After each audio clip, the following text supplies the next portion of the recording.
sifetu wa muntu masifetu wa muntu mabakalu nsaba bereko wano bwe mara mumpite butawa muwala museme gwaita Natasha nankumbi Natasha bereko ka video kana abantu bali kuleka Victoria mwenna bereka video kana sigenda kulanda ganyo katuyituanjala tuyite mbwangu nnyo nkansoke mbayisize wakalango kenkyukakyuka kano then tusimbule video njala mumpite ba comedy bonna betukola mulimu gwegumu bwoma inga ina comedy gomanyi akola video ku byenkyukakyuka njala mumpitira jewano nga blogger oba analyst oba commentinga oba sharinga mumpitira jewano na kyengendo bagamba alright katuyisa wakalango okulembeza ba national platform people power muchiwayi ekiwangalira ebongereza bakutegeeza nti bategeeseyo kwekalakasa nga kuno kugenda kubeera ku Foreign Commonwealth and Development Offices ku King Charles Street London SW1A2AH kunaku lwokutaano ngenda kuzomwezi 13 omwezi ogwokusatu 2026 kujja tandika sawa 5 ez'okumakya kukomekerezwe saa 11 ez'akawungeezi nga basaba saa minisita y'Obwongereza omwami Keir Starmer saako ne Van Cooper saako ne Baroness Chapman basooke bateeke wabbali ebyokusuubulagana n'ennyanja y'osofeeri n'ebyokufuna amagoba mu ggwanga lya Uganda basooke balumirirweko okutulugurizibwa n'okutta bannayuganda okugenda maaso mu Uganda nga kukulemberwamu nakyemalira nnyanja y'osofeeri kyebahabulwa bamuteekeko natti oba envumbo ku bintu byonna byali mu kukola ne bagamba ngo yagala kumanya ebisinga ojagira ku mutimbagano gwabwe ogwa email oba wandiikire bakutegeeze omusinkana n'essaawa ogugamba nti official UK people power @gmail.com oba ku ssimu yaabwe y'omu ngalo +44 7597736065. For more information, please contact them. Keko akalango kaba komuli abali mu ggwanga lya Bungereza bakutegeeza nti kunaku lwokutaano mubeere mbungi musobola ate okubanga mugasimbagana ne abakulembeze be ggwanga lya Bungereza. Bwe mmala okuvaawo awo okuyisaawo akalanga ako njagala tugende butereevu kansooke mmale okusindika obubaka buno bugende eri abasajja n'abakazi aba blogger ba National Reverse Movement ba TikTok ba National Reverse Movement n'abali b'ensimbi mwenna nga mwesiba nkyukakyuka nga mwagenda okutunda emyoyo gyammwe njagala bo bakabono babasale babusindikire bwomanyi nga wali yasereza Museveni ng'oli blogger oli TikToker oli YouTuber nga oli wa National Reverse Movement NRM nga gwensi wagiryamu olukwe ng'oyagala ssente buli obaka njala bugende gye muli mumpulire bulungi nnyo amannya gange nze Lumbuye munnayuganda ayagala enkyukakyuka era munnayuganda ayogerera bannayuganda abatalina mwasirizi omulimu guno gwabannakyewa nagwewa ku lw'eggwanga lyange kubanga bwe kinne mu kkolo olwaleero teri agenda kikola tetwenkanyankanya buvumu ne bajjajjaffe abaatusookawo baali bavumu nnyo bakitaffe abo tebaali bavumu nnyo kubanga abantu tebaleka Museveni kutuuka wano naffe tubadde tugenda kwenyigira mu nkola ey'obutaba bavumu kulwanyisa Museveni naye tugamba katusooke tuteeka obuvumu tulwanyise Museveni ate tusibire omusingi abaana baffe ne bazzukulu baffe okuba nti balina okubeera bakambwe nnyo n'okusinga ffe bajjajja abaliwo kati oba bakitaba abaliwo kati ndi wano okutegeeza buli blogger wa National Reverse Movement YouTuber TikTok nti manyi bulungi ku ssente ze mwafuna mu kusooka lwe mwagenda simwe mulumyamu n'ejjajja wammwe atabakwata kuba muli bannayuganda oli munyarwanda simwe mukwataganira naye ng'ekyabatwala mu lulu ndi wano bategeeza ku ssente ze mwafuna kwaliko okulumba Chemical ali ono Lumbuye nga mwagala mugende mu lutalo naye mufune okuyombagana ne Lumbuye naye abaddize mbere mu lutalo wano nze nasooka okusomesa abantu kye bayita diversion distance n'entale zitalina makulu njala obagamba nkuwadde olukusa okwogera ku Lumbuye nga bw'oyagala n'okumujolonga n'omuvuma naye tosuubira nti Lumbuye agenda kuddamu nedda kubanga gwoyogerera mba nategedde dda mission yo so tosuubira nti ngenda kukwata essimu njogere ku YouTuber ku TikTok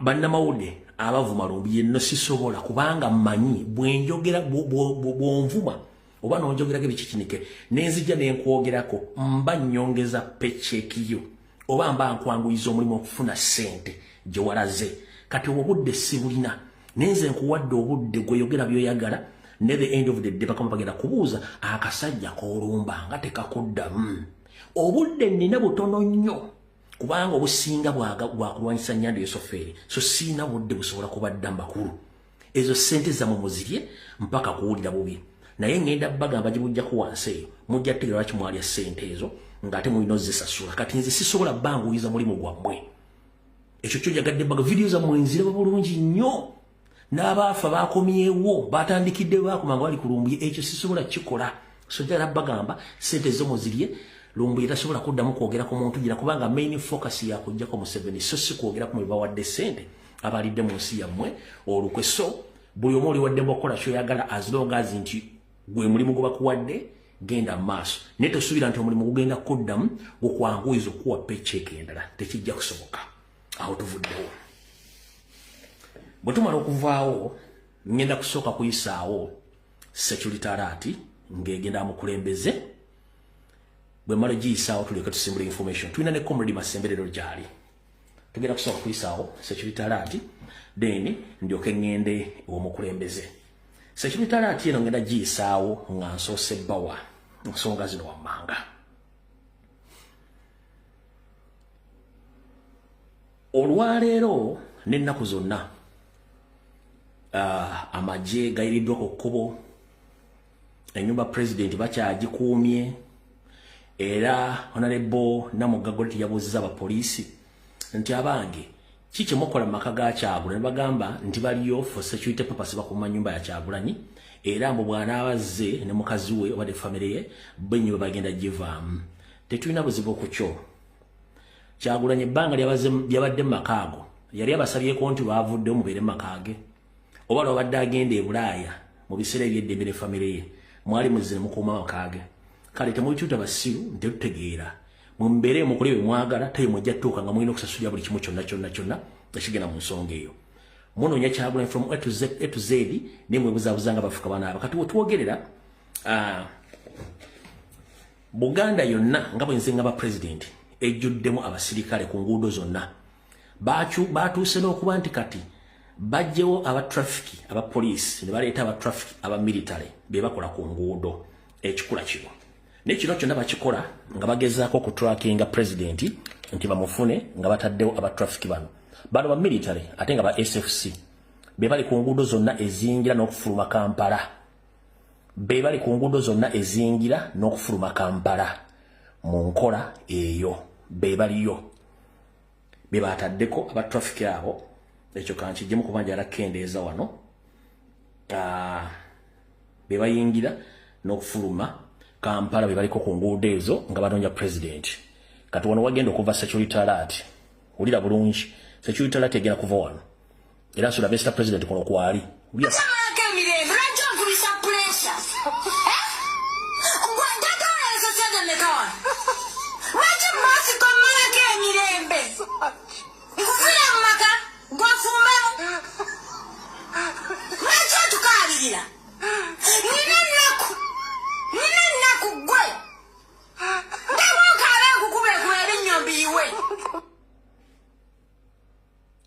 kankaddemu ku side eno mukala bulungi nnyo njala kadda ku side eno bulungi nnyo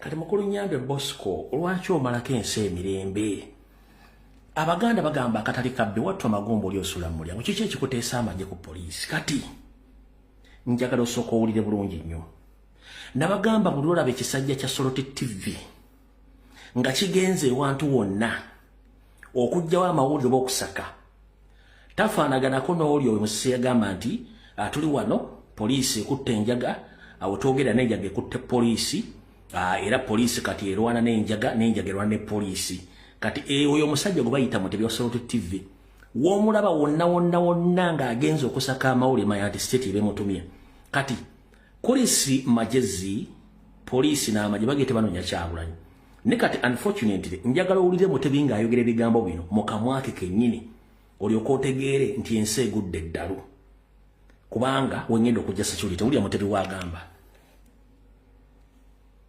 okuuza nakunoonya nakukwata omukulembeze wa Nuupu Bobi Wine kukomyawo sanite oba kukomyawo mbeera mu kunguudo ez'enjawulo naddala eziyingira ekibuga naddala ezo eziri mu Kampala n'emiriraano era wano wendi ebuloba kuyagala kugayagaya obanga yagala kuva mu nteeko olwe obumenyi bw'amateeka obungi emundu ennyingi ebijambiya ebingi n'ebyekuusa ku ebyo ebiri mu bantu ba bulijjo abantu ab'amagye oba oliawo abali era bagenda mu maaso n'okufuuza motoka okulaba ani alinaki ani alinamuki lwaki gwolina ekigombe bwe kati Mr. President Robert Kyagulanyi Ssentamu eke Bobi Wine wonna wooli eno security alert njagala gikuwa omanyi abaganda tugamba nti okwerinda sibuti ensanafu etambula egaludde okwerinda sibuti ensanafu etambula egaludde lwaki ensanafu etambula egaludde olw'ensonga nti buli kaseera konna eba emanyi nti waliwo agenda ogituusaako obulabe Mr. Robert Kyagulanyi Ssentamu aka Bobi Wine, Mr. President, whenever you are, please listen to this message very carefully. The state is in panic as we speak right now. They have deployed heavily in Kampala, Mukono, Wakiso, and other areas looking for you. And their main purpose is to arrest you so that Museveni get a space of swearing in May. But unfortunately, is on pressure. But this is the security alert for you today. All right, Mr. President, nsaba owulirize bulungi nnyo gw'omanyi bw'otambula gw'omanyi bw'obeerawo era gw'omanyi bw'otambuza ensonga zo nga Mukama akukulembedde naye wuliriza nnyo Nyandi Yosoferiti bahabulwa Rutabayisirwa mutabani wa Kareche ensere tamuzize nsanga besibe na nyine kabuyonje etambula saako ne Baby Ndunya the drinking general Muhoozi Kanyarugaba ne muto Salimu Sarakanda naho saako ne bambega bali mu government abali CMI aba ISO bali mu kusala ntotto bakufunye batya naye obuzibu obuliwo bagamba mbu mu ngeri gye wagamba nti mu system mulimu abantu abakuyambako okutipinga n'obabulako mbubo bakizudde nti mu system eriyo abakutambuliza mu motoka za government naddala ez'amagye n'eza State House. Mr. President, mbu bazudde mbu waliwo abakutambuliza mu motoka z'amagye n'eza State House. Era kati abatamanyi motoka za abatamanyi motoka ku number plate zino enkadde n'empya. Emmotoka y'amagye ebeerako H4 mu green form. Kati eza State House bazikyusa ku digital form zibeerako 01 ezibeera za State House. Kati kyova olaba buli kkubo lyonna eringira n'okufuluma Kampala emmotoka yonna ey'amagye bajiyimiriza ne bagikebera. Kebera ya State House bajiyimiriza ne bagikebera. Lwaki mbu banoonya ggwe bakimanyi nti otambulira emmotoka za 01 ziza State House oba otambulira mu H4 ziz'amagye. Kebera ya mukulu kebera yaani bajiyimiriza. Era n'abakulu mu magye bonna koobera ejjendo koobera ani kulutu n'akuyimiriza nga yali ku blood block jeno babawadde instructions okuyimirira bakebere motoka zaabwe nti bo bamanyi nti otambulira motoka zaki z'amagye neza State House ezimu zotambuliramu. Kati njala kutegeeza Mr. President okulopera bwe kibanga owulidde message eno improvise kubanga genti okwerinda sibuti ensanafu etambula egaludde kuno kwebali bonna kwebali. Kati bale bagaba n'ekisajja ali kifuukidde ekizibu nze nabagaba bampita nadibanga Pro Max Ultra.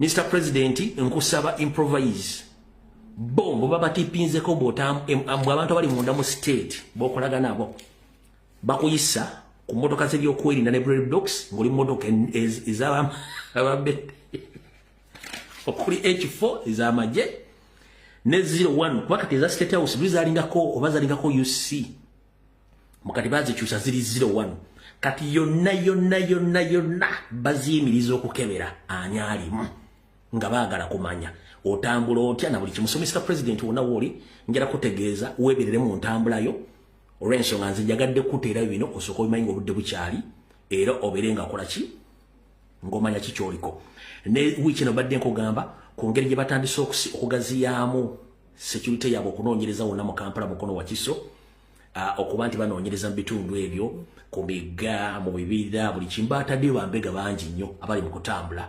n'ababodaboda nabo kati bodaboda esinga obungi era obanga obadde okozesa bodaboda nazo zeegendereze nazo era nabo bali bangi nnyo bambega ba Museveni. So Mr. President ye security alert gyenjagadde okuwa ng'obudde bukyali ogimanye bulungi nnyo ewo nvuddewo saagala kulwawo kati bwe mala okuvaawo ku security alert eyo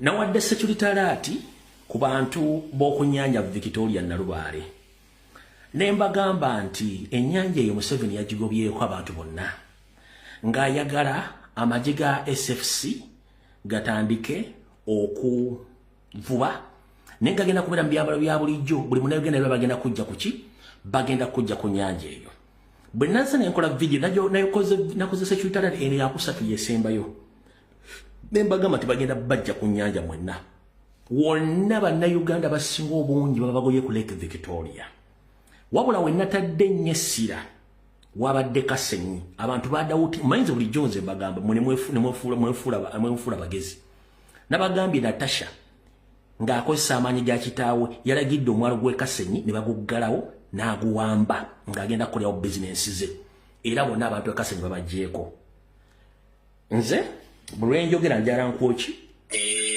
njagala nkuwa obujulizi kubanga nabagambye byatuusewo dda mpozi nga banabazzawo oluvannyuma naye nga Natasha omwalo yaguwambye bwe gutyo bwe guli omwalo gwe wa Kiso Kasenyi nagwo guguno baguweze buli omwana onye gyagenda embeera yeeyo bonna amaato waggulu gye bagaagala kino kiri atabaala bawa atajja kukaaba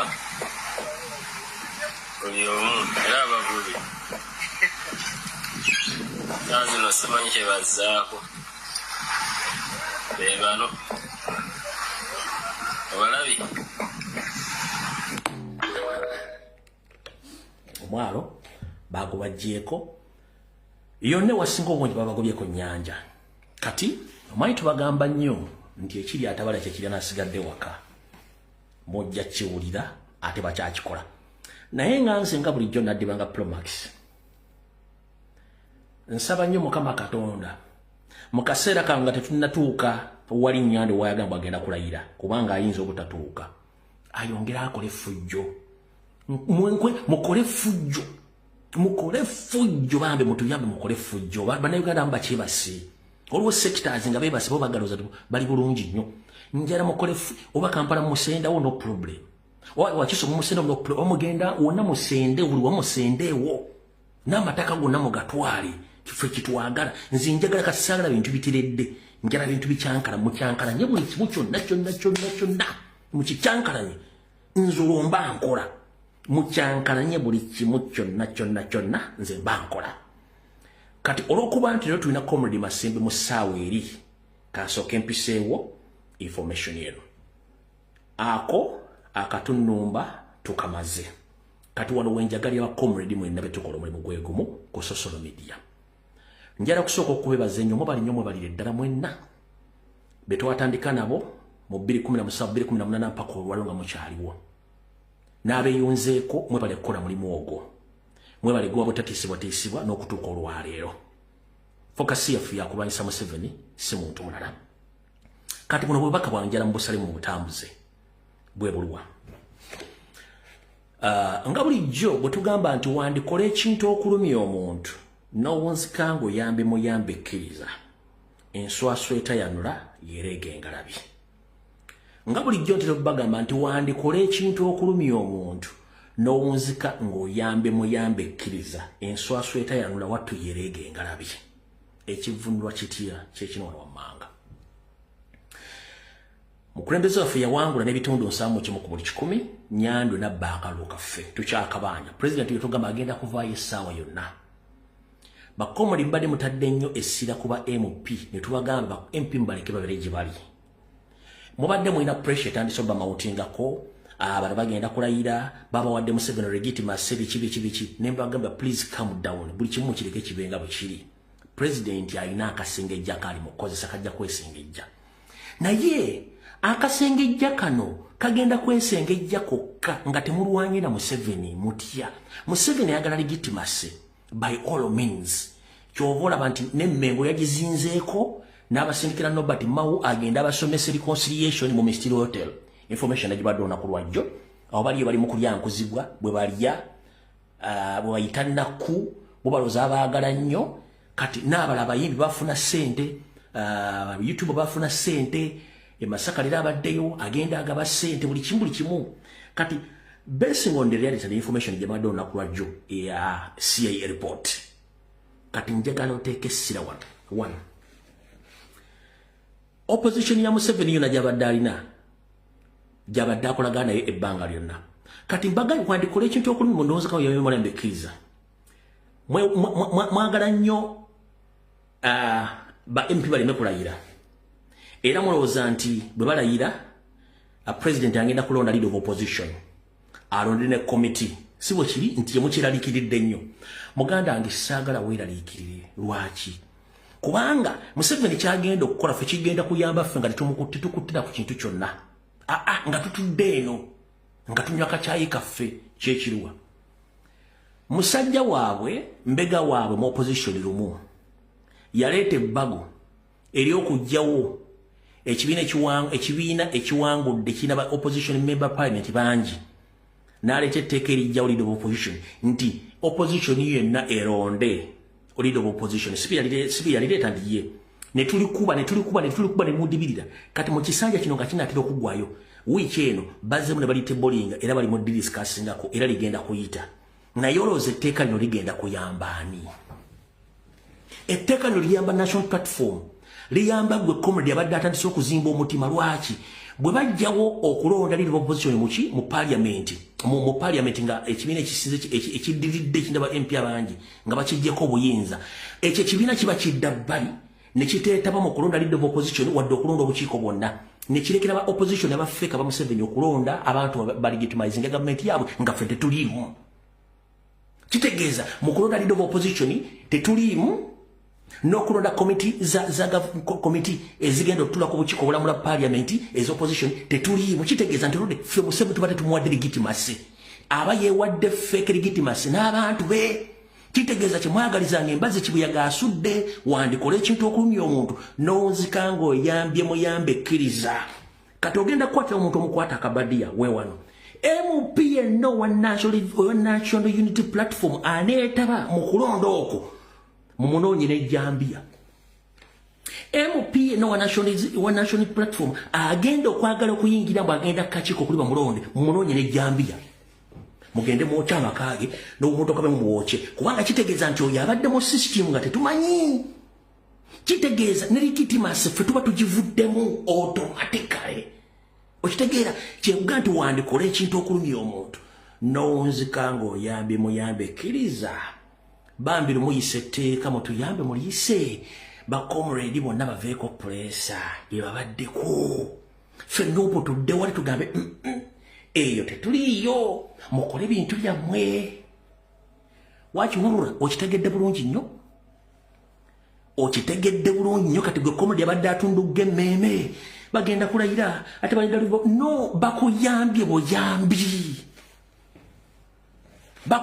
muyambi okuva ku pressure kitegeeza nti kati NRM yegenda okwerondera buli kimu gwe kitegeeza Museveni batumuwadde legitimacy era osigadde eno nga gwe batunudde bakole buli kintu kyonna naye the entire world egenda kubuuza eyawangulwa president babubba lwaki ate si yabadde leader of opposition lwaki si yalonze olukiiko lwaki si yakoze kino kitegeeza nti ensi egenda kutegeera nti bano abasajja naye bakola bulijjo bya kifere kati lumu bambi twala etteeka lyo muliyise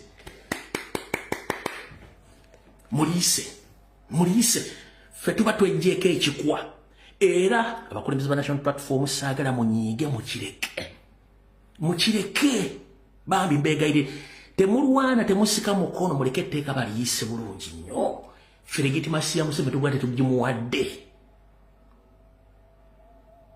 ebigambo ebyo bibyange ng'omuntu bivunaanyizibwako ng'omuntu yenna abikyusa nga wankyukakyuka sikulinaako buzibu eyo endowooza yange nganze ne byenoonyerezaako kati gwe wadde mbu bweyagala bikyusa it's up to you naye ng'obaka mbadde mubasindikire bakomredi mwenna temukaana mugenda kudisikasinga kweyo biru gye baleeta mugireko ejje eba eyamba ffe obutalegitimizinga Museveni n'obutaparticipatinga mu kintu kyonna before nga president tannabeera mu ntebe kubanga nze nina essuubi very soon essaawa yonna ekintu kikyuka ako nako kavuddeko njagaddeko abategeeza bakomredi mwenna kitegeeza awo nawo nvuddewo solo mumuleka ayise etteeka alya kitegedde bulungi jjo oyo yenze awo tuvuddewo kansidenti mutegedde bulungi nnyo alright abo tuba tuvuddewo muntagengere wano mukulu Chris Busiru wa Chris Magezi omwogezi wa Muhoozi kuba si mwogezi wa UPDF Chris Magezi nogamba kimbwenu oli awo pressure ogiwulira oba togiwulira fere tulina buzibu tutudde wano ng'abasunze tusunga ku mutala guno tusungira ebbanja twewola okusunga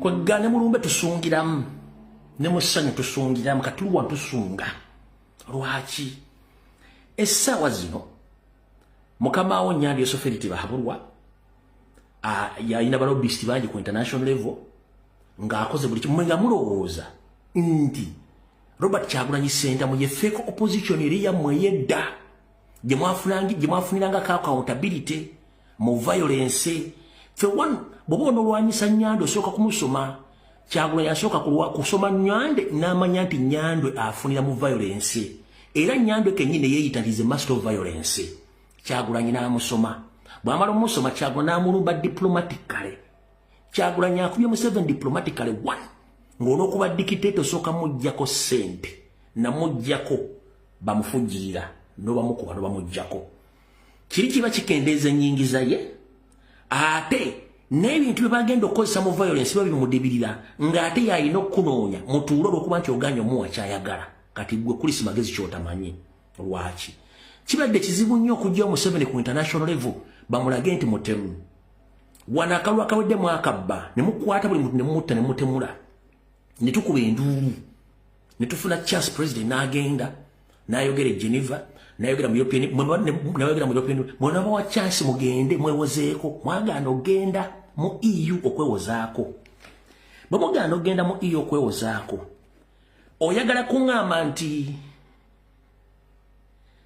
Adonia Ayebare senior ambassador wa Museveni akiikako ku ky'okulwa UN teyabaddeyo UN report okufuluma erumika Nyandi Yoseferiti okutugumbula abantu be South Sudan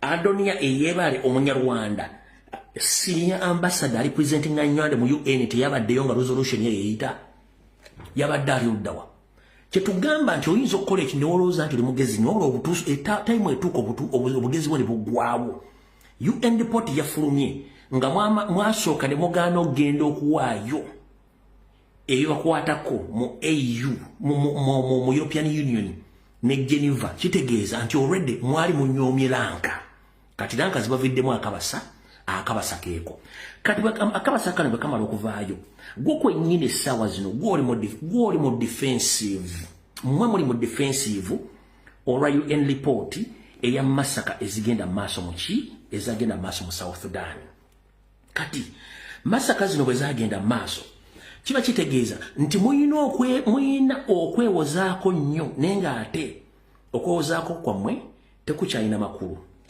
Kati nabagamba Museveni takola nsobi. Lwaki takola nsobi? Abaganda tugamba nti Gambobbi wa mwenge alisanga ku mwoyo. Gambobbi wa mwenge alisanga ku mwoyo. Era ne tongera tugamba nti omutamiivu wattu tabaaga malembo gye muyita embwa oba maguja. Mpulikika bulungi nnyo. Gambobbi wa mwenge alisanga ku mwoyo. Abatamiivu abasinga bw'amala okwesiwa entabaaza bakadde oba magengere ayogera ebintu ebituufu by'abakoze by'abamanyi. Ebyo aba omwenge guba gumunaazizaako wattu ensonyi ku maaso ne bujja n'ekifo ku bwongo n'atandika okutoka omugambo. Nazzi kuno natera ng'obbagamba nti ng'oyagala okumanya ebiri mu lumbe bituufu nga Senkulu Mandwa oba nnyinimu afudde oba omukyala ng'afudde ng'omwami afuuse ssemwandu ng'oyagala okumanya nti mu luggya mulimu abaana batali b'obootazaala nga babakusiba mu lumbe ekiro mu masanja eyo abatamiivu b'oku kyalo beekubya entabaaza bakadde mu bimwanyi wa bitooke ne batandika okutokomoka omugambo omutuufu 100%. Era obanga ogenze mu lumbe emboozi entuufu togisanga mu kidaala ebeera mu bitooke oba mu mwanyi. Bw'etandika okuwoomerera ennyo ng'omutamiivu bawule bamuwaanye ennyo ng'ajja mu kidaala ng'abikuba wepapa kati embeera gye mulimu. Awo si we wandeese. Ewandeese we wano. Olunaku lumu Nyandi Yosofeeri yali South Sudan. Mu kwogera n'ayogera ekigambo ekituufu nti yeebaza Salva Kiir okubatta. N'amaana agamba nti munkutte olulimi luseeredde mwebaza kubayita wano. Wenkugambira nti Gambobbi wa mwenge alisanga ku mwenge Museveni ekigambo yakyogera akimanyi nti Salva Kiir yeebale kubatta. Lipooti yavuddeyo teggumiza kye yayogera. Yange mbyogera kate ng'omusezi agula essiyani nti ngenda kulirako bantu bange. Wulira. I congratulate President Salva for killing you, for calling you. Not killing you. For calling you. I congratulate President Salva for killing you, for calling you. Not killing you. For calling you.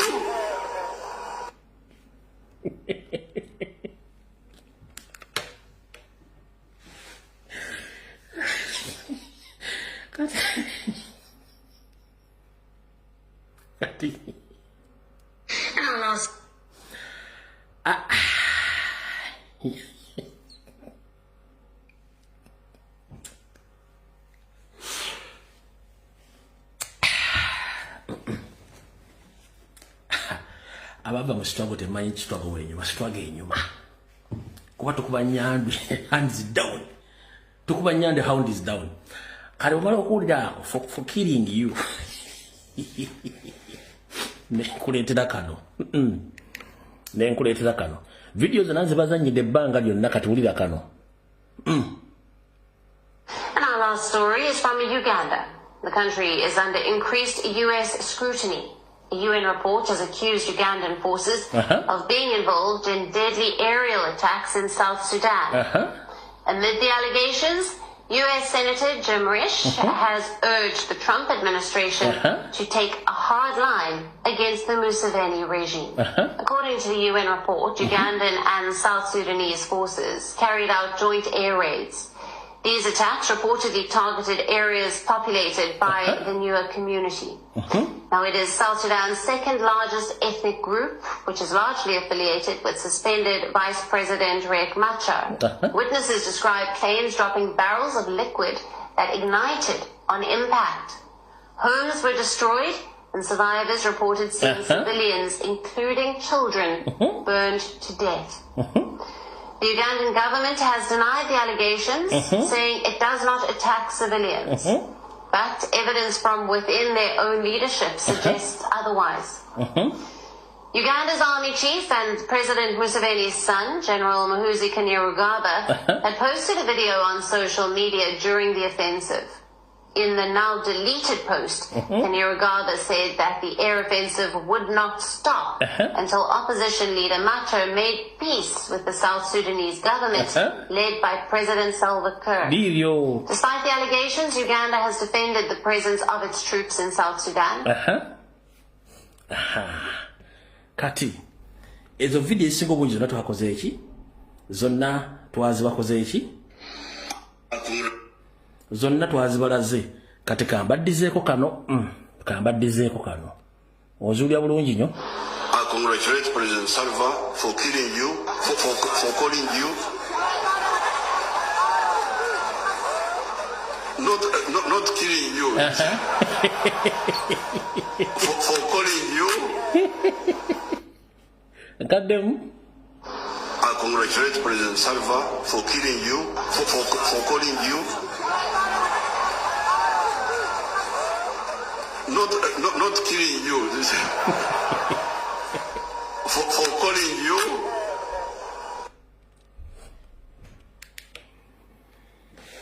Cut. Bomaro okuwulira reporting evidence nti batta abantu. Ekisookera ddala enzita gye battamu Muhoozi kennyini yagiposting abe nagamba nti azaala ekibi akiwongerera. Waliwo enjagalira obbagamba ekigambo kino mukiwulirize bulungi nnyo nga nfundikira akanyomera ku njala bagamba ekigambo kino. Manya mukiyinza okubawulikikira nga kibi oba okubanyiizaamu naye wano njagala kukolawo disclaimer. Statement gye ngenda okukola manye eyinza obbawulikikiramu obubi abamu abalala mugitwala obubi naye njagala mumpulize bulungi nnyo. Nkiddamu kola disclaimer. Statement gye ngenda okukola eyinza obbawulikira obubi abamu oba abalala mugitwala obubi naye mumpulize bulungi nnyo. Abaganda tugamba nti azaala ekibi akiwongerera. Mwana mugimu wattu ava ku ngozi. Gwe mwannyina azaali eyo ow'obuwala bw'omukyala weetegerezenga nnyo omusajja gw'ogenda okubutuzaamu omwana. Weetegerezenga nnyo omusajja gw'ogenda okuzaalamu omwana. Wa gy'asibuka yaani, embeera ze yaani, yeeyisa atya, amadinisa gakola bulungi nnyo. Gwe omukyala nkumaze. Omwana ow'obulenzi ne musajja mukulu gy'oli weetegerezenga nnyo omukyala gw'ogenda okuzaalamu omwana. Wa gy'ava, gye bamuzaala yaani, yeeyisa atya, alowooza atya, embeera eri etya. Kubanga abakyala bano ku bulamu bwaffe obw'abaana bazaalibwa bakola ebitundu almost 7 ku buli 100 ku bulamu bw'omwana okubeerawo. Genetically abakyala bakola ebitundu 7 ku buli 100 eby'omwana okubeerawo kwe n'entegeera ye.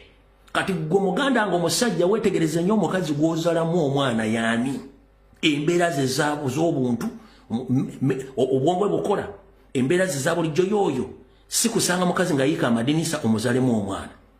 Kati kikola sayiri zombi. Omusajja weetegereze naawe omukazi weetegereze omusajja gw'ogenda okuzaalamu omwana. Okwewala sera cow ndi educate cow, sera bihogo and educate bihogo. Okitegedde bulungi nnyo. So abayinza okunyiiga statement eyo gyenkoze munansonyiwa. Njagadde kuyisaawo ebigambo ebyo bibasange bulungi nnyo. Naawe nfundikiddewo.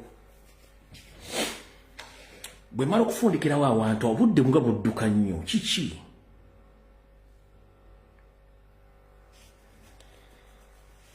Obudde nga budduka nnyo kiki? Kati no problem. Bakomredi mwenna manyi temunnavaako abakola video kuno.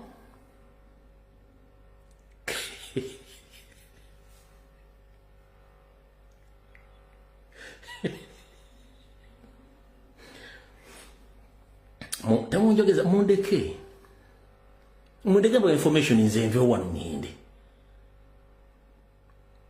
Abantu batomera ddanga tamanyi kiyazaalamu, tamanyi kisajja kiyazaalamu gye kyavu nga Windows tezikola, nkikazi kiyazaalamu nga Windows tezikola. Abantu batomera balina ebizibu naye ibi Katonda bw'ati munna ebyo kitebe kisaana. Kati mundeke nkole information yange nve wano ngende. Ebintu ebyo si byangu. Kati bakomredi manyete munava wano bye tukole muri mugwegumu njagala muulira obubaka buno. 1 ebbanga ddene mbadde nzija nkola security alert ne mbabuulira abantu basindika mu national platform bambega ne mbabagamba ne mbadde nga nfuna okulumbibwa kwa bakomredi bamu olwokuba nti abamu baali babwadde obusente ngende bamanyi ba defendinga ne with the time ekintu kigeze kiba proving nti buli gwensonga konti we mukyamu obudde buyita n'avaayo nga mukyamu kati all along 7 abadde agala nnyo ku blackmailing ekibiina kya national platform nti kyabatujju kyabatemu kyababbi kyabafere era nga buli ava mu nnupu nga tamuwakadde kaadi ng'ayogera ebigambo bingi nnyo.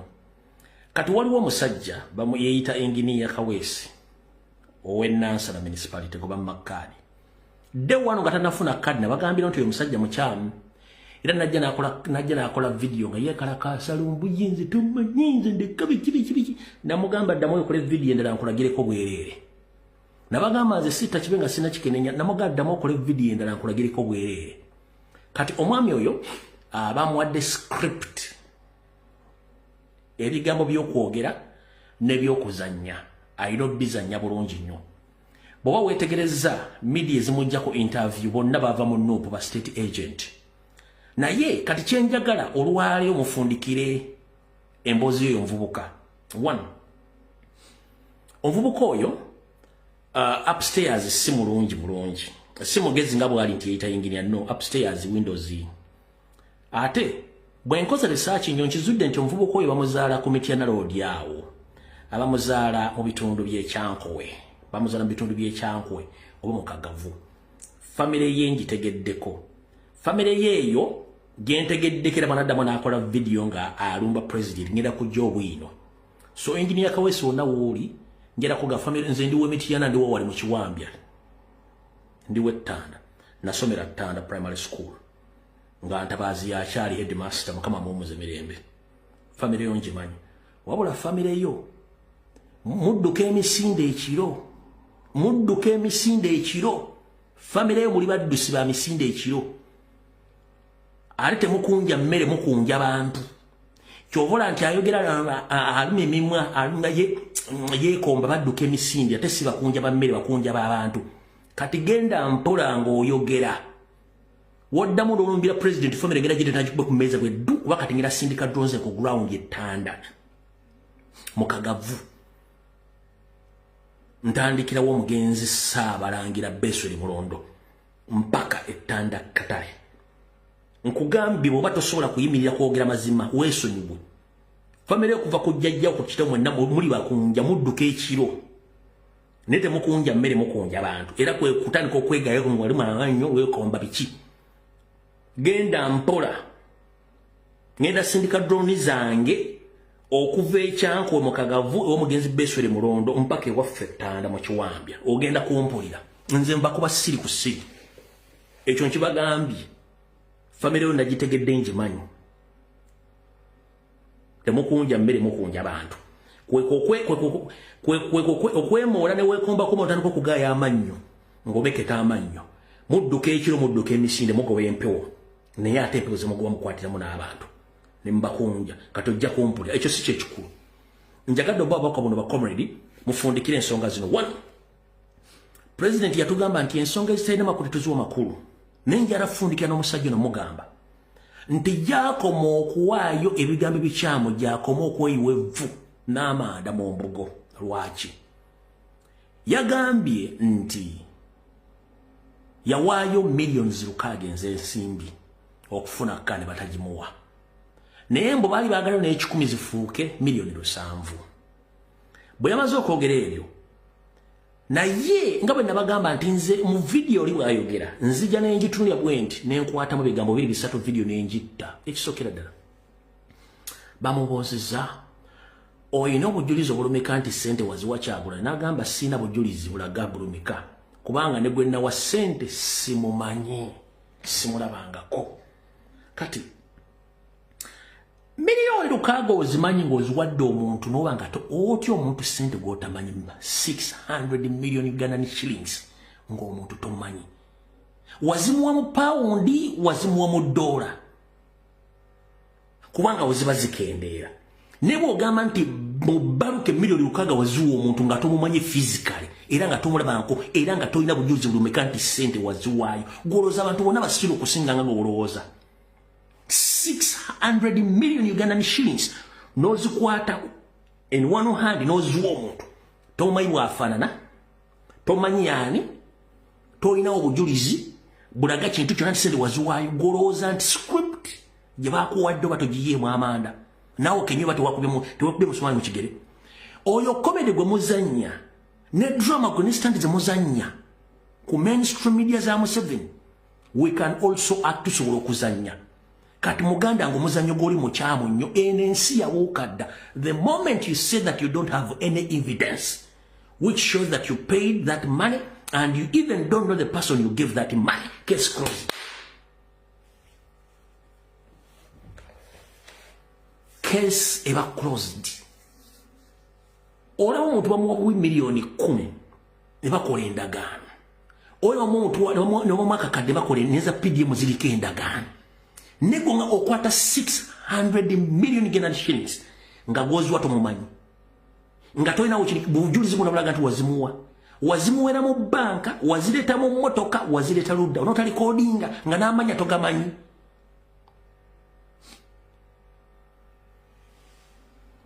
toyawukanako na muntu ali mu kirooto ng'aloota ng'atuuse ku lusozi waggulu najja ewattu akali enkoko n'atandika okutiiriisa agenda okuzukka okwekanga ng'obuliri amaze obutobya toyawukanako n'oyo. Njagadde baga bakomedi omwami omumuveeko nze mbawadde nkutte mu videos yayogedde ekyo kye kinisi kyenjagadde mu kyokka ekyo okumujja mu fuse mu allegations ze mba mujje mu fuse mu forensic center no just kwata mu kwasi woti nojja mu fuse mu drama we ne blackmail propaganda obojje mu fuse.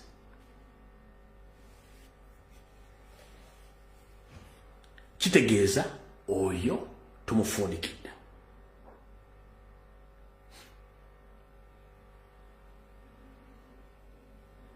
Gwe oli mu kwekolobojja nga anoonya emisuwa mu mbizi oba ku mbizi. Sina kindi okugezaako okuyimirira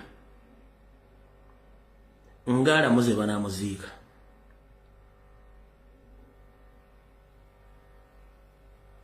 Dewammwe olonyi biki byokkola abakuwandikidde ebyokuzanya bagamba omulimu gunnemye babendiringa nabo bazibu nnyo awo video ekoze eki oyo omumaliriza bulungi nnyo case closed.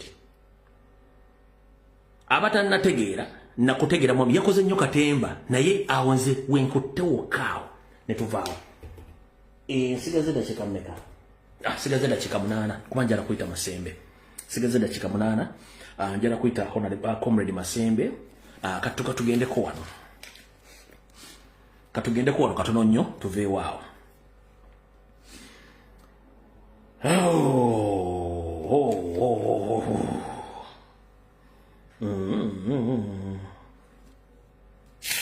Leka tugendeko wano. Buno bubaka njagala mu busindikire bannayuganda bonna abatannategeera Museveni yaani naddala abanoonya ensimbi n'okulyankuzibwa. 1 kino njala kibagamba buli muntu yenna agenda n'osinkana Museveni ne mutuula naye n'akuwa ensimbi oba n'okkiriza okumukolera. 1 kibasooka okukola kasito wishi okusinkana Museveni basooka kukolako kye bayita background check oba gye bayita background intelligence. Mwenna sofa bakasinkana Museveni mukaluka n'akawedde nakali nga wasinkana Museveni oba bakuwa ssente bate bakuwa ssente basooka kukolako background check kye bayita intelligence. Mu intelligence eyo banoonya famire yo ne banoonya gwani. Ekikulu kya byonna bwe bamala okunoonya ebikwatako kye basembayo okunoonya bakiyita criminal record. bwebafuna criminal record tebagenda kugamba nti bakufunyeko criminal record basirika kati criminal record yeyo gye bagenda okukozesa ng'akanyeewa kye tuyita bait akanyiba ke bateeka kamasu kati bwebavaawo gwe nga bakukkiriza mujje mulabe Museveni mwenda nga amaze bakolako profile nina essanyu okubategeeza mwenna abasinkana Museveni okuli abayimbi okuli ba promoter okuli ba YouTuber okuli ba TikToker okuli ba fake opposition okuli n'abantu ba Buganda mwenna abali basinkanye Museveni n'abawa sentezi mwenna Museveni aina background check yammwe ekwatagana ku byafaayo byammwe mwe baani bazadde bamwe baani mwenna teri Museveni gwatainaako criminal record file azirina file zonna zirina era bwaba yakuwa sente time egenda tuuka ng'ogenda kunoonya Museveni ne associate be nga tosobola balaba naye nga olina omukolera by all means lwaki bw'omala okufunako background check intelligence gwe tomanyi bakuzuddeko omusango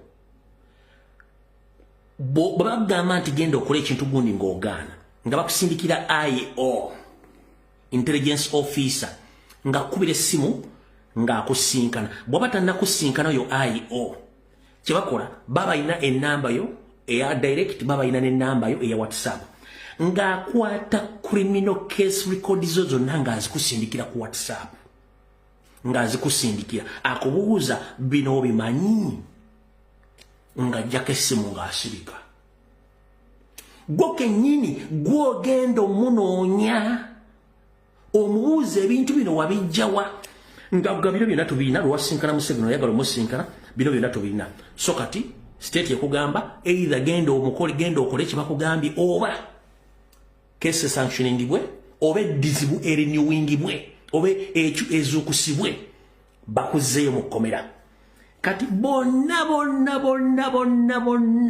abaali basinkanyeko Museveni mwenna balina case file zammwe kati ne bw'olaba omuyimbi yenna ng'alumba Kyagulanyi omufiirako balina omusango ku ye oba yakwatako anakawala oba yakuba omuntu mu bbaala oba yabba mwanyi oba yabba ttaka oba yakola ki oba yakumpanya gyonna emisango bagibayinako kabeeremu mbagambye ba YouTubers ba musician ba promoter ba TikToker ba fake opposition figures bonna buli gwolaba alumba Kyagulanyi Museveni amuyinako criminal case file mwenna abayinako criminal case file kyova olaba nti abamu batuuka n'okukaaba nga nekimukabya temukimanyi bajja kushumire ne bakanga ekimukabya one alowooza nti bamutuma okugenda okukola bagenda muti bamusasula mugamba kati bw'ogaana okukola nga tujjayo fayiro nga tukuzza munda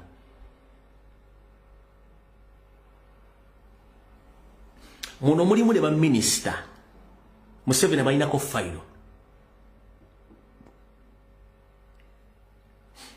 kati mwenna mutegere bulungi nnyo atugenda kola Museveni twagala sente kyasooka okukola before to meet him kusindika intelligence ye yonna ogenda okukolako back check record intelligence n'akonganya information yonna ne gye wasomera ne bagimuwa agenda obakkiriza nti babaleete nga intelligence yonna agirina buli kimu nga bakirina naye bo tebakugamba nti bakulinako record ez'emisango n'emikadde gy'otamanyi kati ladies and gentlemen bonna bavuma Kyagulanyi essaawa zino bonna balina criminal records Museveni azirina ne bwe yawa ssente bonna balina criminal records era bakyalumba nnyo Kyagulanyi olw'ensonga bali ku mase ya criminal cases oba criminal files ze baakola edda kati bane temuddamu kulekanira balalu era abamu baavumponga byeya kubanga olwamala otuuka tebabawa ssente naye nga balina okukola ne basuubiza ssente bagenda zibawa kubanga bagenda bamulisangako cases ezo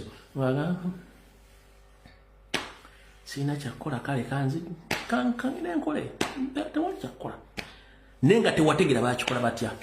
So bannange ndowooza session eyo ewedde manyi mwagala bingi muntuma bingi naye session ewedde ki session ewedde ndowooza katugendeko ew'omukulu Masembe katugendeko ew'omukulu Masembe tugendeko ew'omukulu Masembe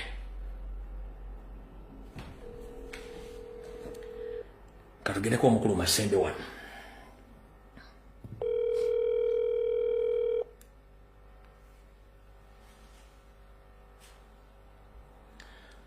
Se muzukulu wa Kalibbala. Otya nno ssebo? Bulungi. Siwe kyano ssebo. Nange yene no ziwambaza. Manyi bannoonyanga mpiso banga bantaddeko ssente empya n'enkadde. Bantaddeko ssente empya n'enkadde naye nze nga bulijjo nabagamba nfiira ku mulimu nga bbaluwo. Wagigula mu supermarket n'ogiteekamu n'eyaka evaamu efudde oyenze.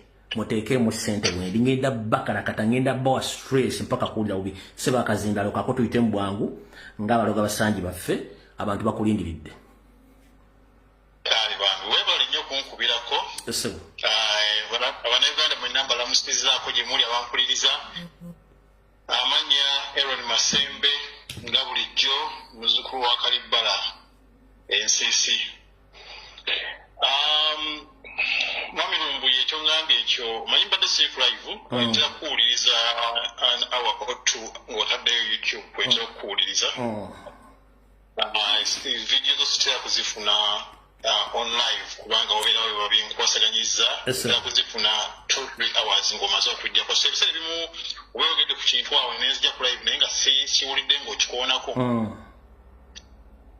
Naye balina okuteekamu stent okunoonya lwa nsonga omulimu gw'okola abagula obunene bwabwo tuli batono nnyo. Tuli batono abalaba omulimu gw'okola era omunauganda yenna atudde eyo agamba ate by the way emabega baali bateekako ekiboozi nti Lumbuye abamulaba be bano abantu ba wansi simanyi abaasoma tebamulaba. Lumbuye nze nkubuulira mbadde ntuula mu banks ez'enjawulo abaana bakuwuliriza abaana bafiirwa obudde abaana earphones ku matu wali nga bakuba kino eno ali ku Lumbuye awuliriza Lumbuye. The elite community eri at the forefront of everything you say. Buli kyoyogera kyokwatako nabo babeera omuwadde batya babosi baba basinga asiba nansi naye babeera bakuwuliriza. So omulimu gwokola gw'amaanyi bakimanyi impact kyeriko nti abantu bafuna okumanya kuno kwowa abantu kuzuukusa. Jjukira yajjawo political science mu masomero. Kati abantu bajja mu political science bafiirwa okwagala ensi yaabwe. Kyoba olaba kino mu kalulu ka luno Bobi Wine wajjeeyo national flag.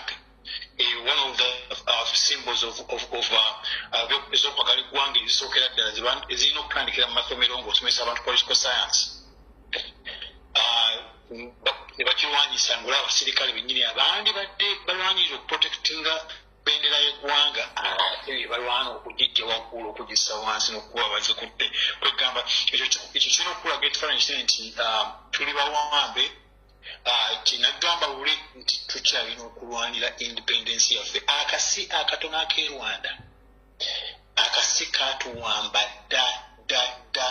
Omunauganda ali atamanyi ng'okola bibyo oli bulungi nkusaasidde. Kati tubadde tuli awo nga zireeta ono musinguzi wa URA ndowooza obirayo addayogerako nti agenda tanga okutakisinga abali eweeru eggwanga. Abali eweeru eggwanga mbeebaza nnyo abali mu diaspora mukoze omulimu gw'amaanyi. Abantu b'Ebungereza I can't thank you enough really. Mubadde consistent protest after protest. Do you know the impact that it creates? They will still come to our knees. Let's keep pushing. Bajja kukkakana ku mavivi.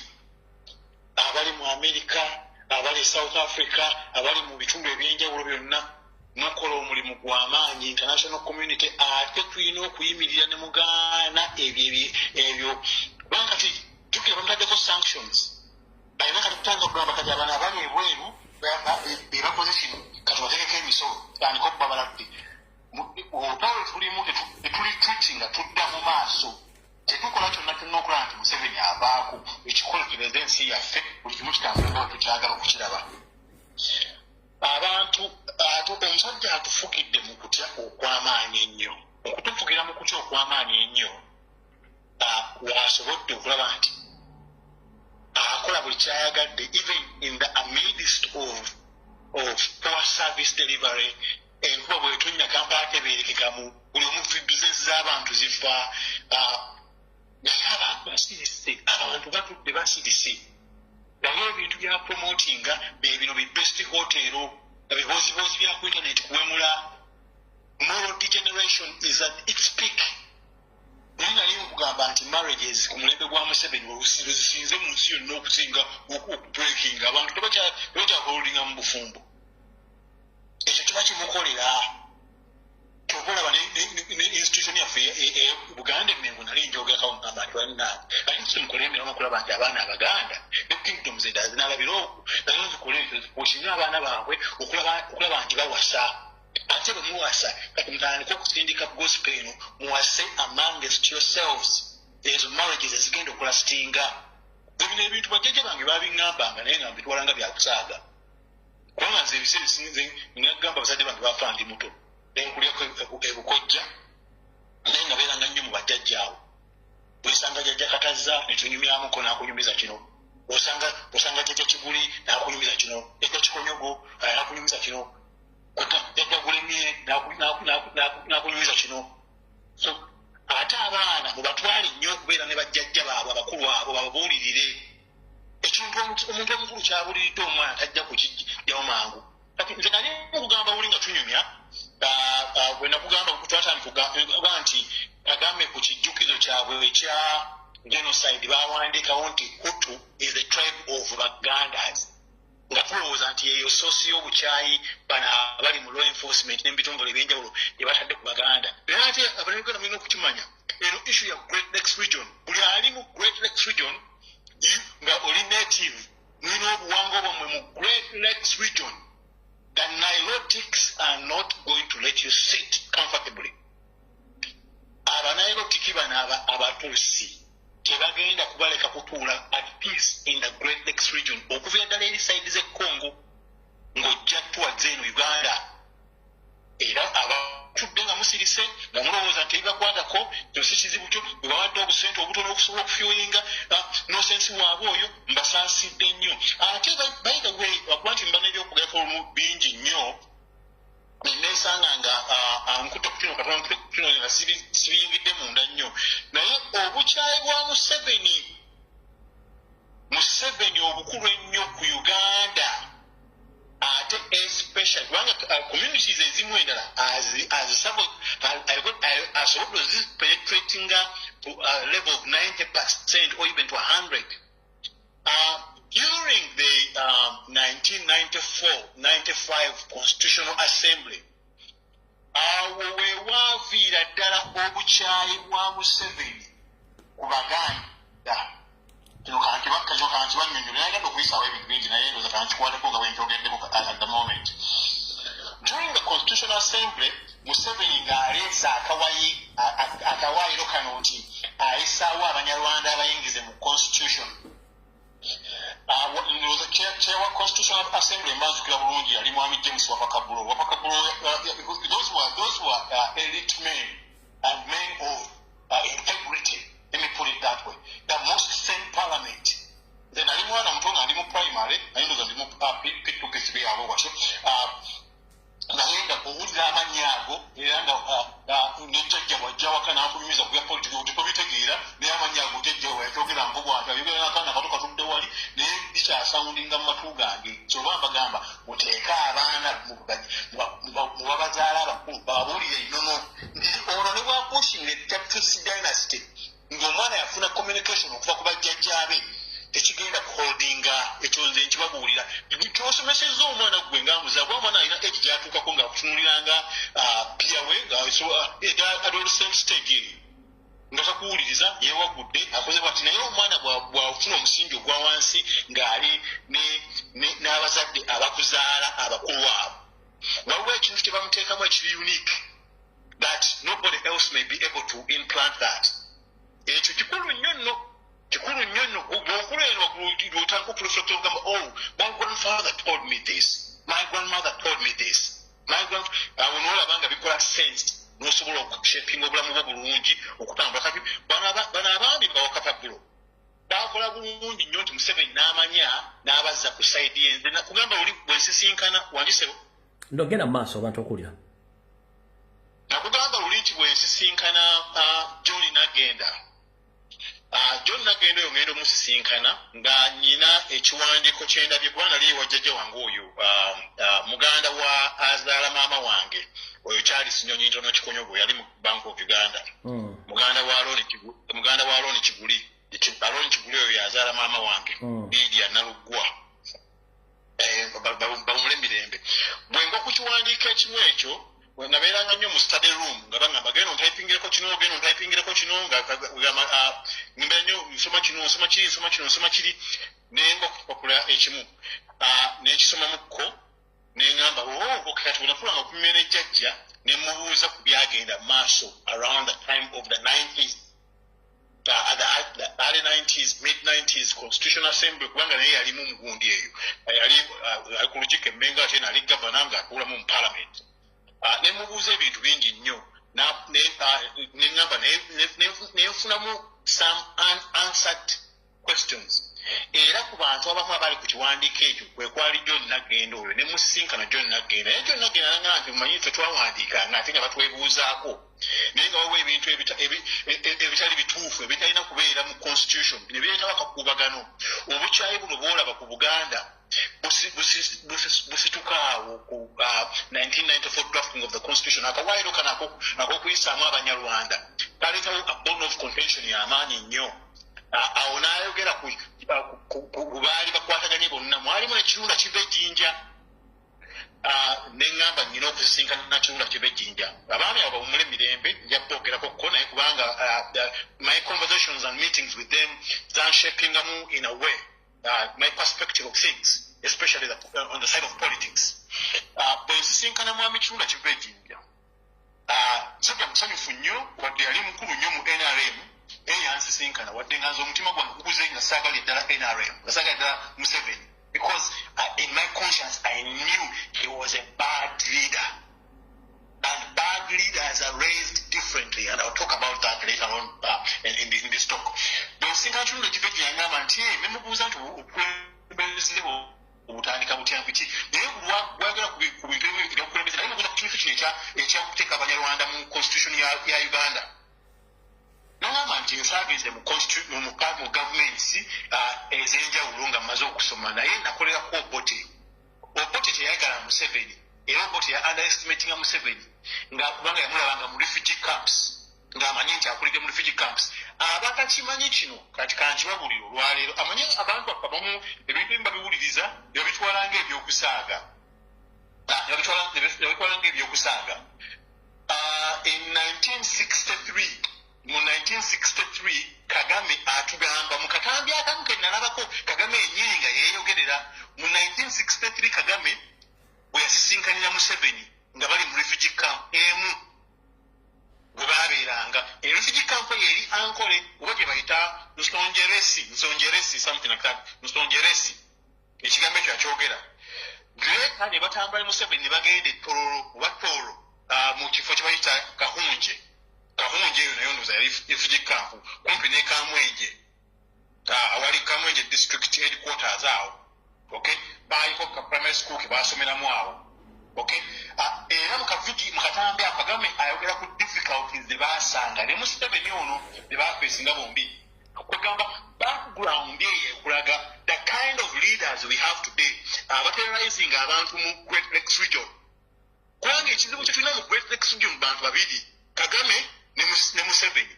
tokolanze nabagamba nti bwe mba nnyingidde mu kulwanira mu bya politics and effectively put down my technology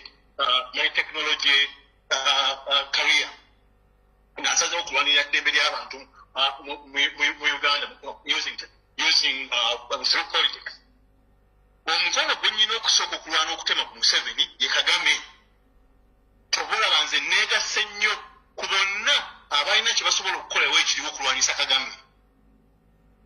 Kubanga Kagame kizibu ky'amaanyi nnyo ye center wadde resources ziva Uganda.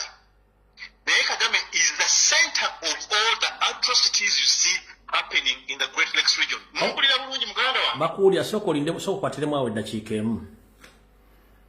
Waliwo omwami omwangambye wano nti ava kusinkanako ne munansi wa Burundi omu ng'avudde Mozambique.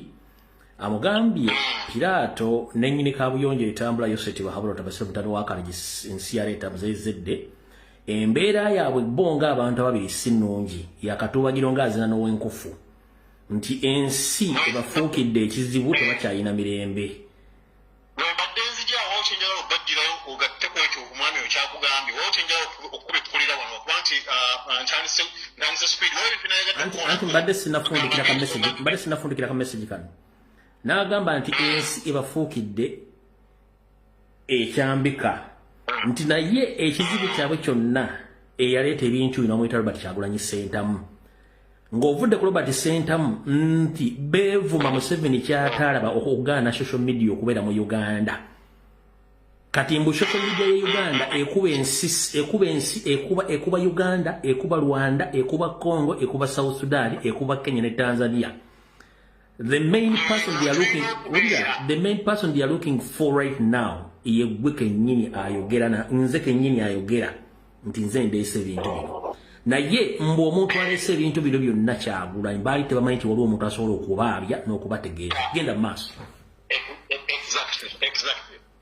Kakati otunuulya background y'abasajja bano ababiri Museveni ne Kagame mu Great Lakes region ng'ejja mu buvubi mu refugee camps.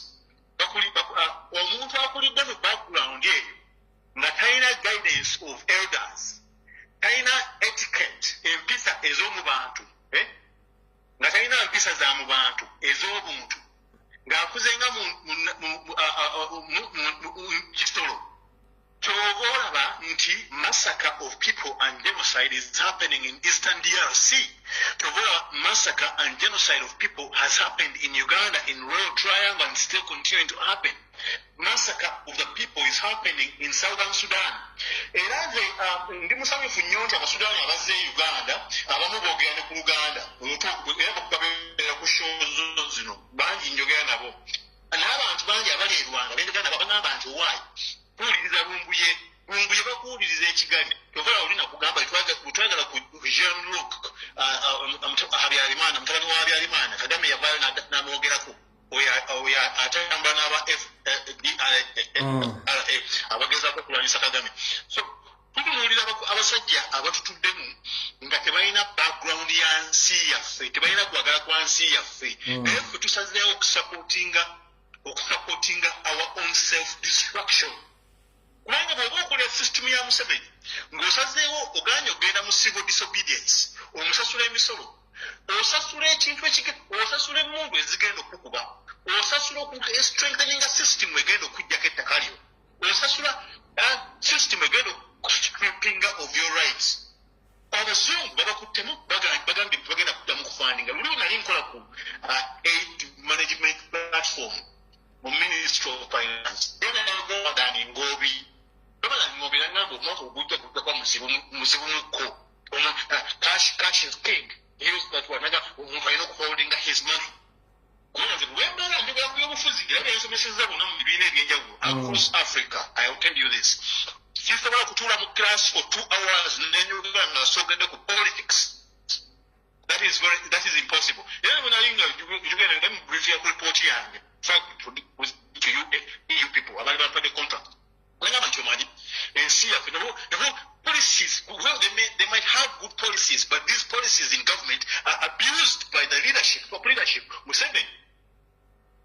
Bwe abasajja abatufuga abasajja tebalina kabuntu tutudde tukkiriza omusumaali atudde mu Northern Uganda yakola amateeka ne prime minister alina kumagenda mufukamirira okumusaba ekisanja ekiddako. Yaganye omusinkana bwe yaddayo omusinkana ku weekend yamugaita ayagala omusinkana. Yaganye okumusinkana ekyo kitegeeza ki? Museveni afugira in proxy.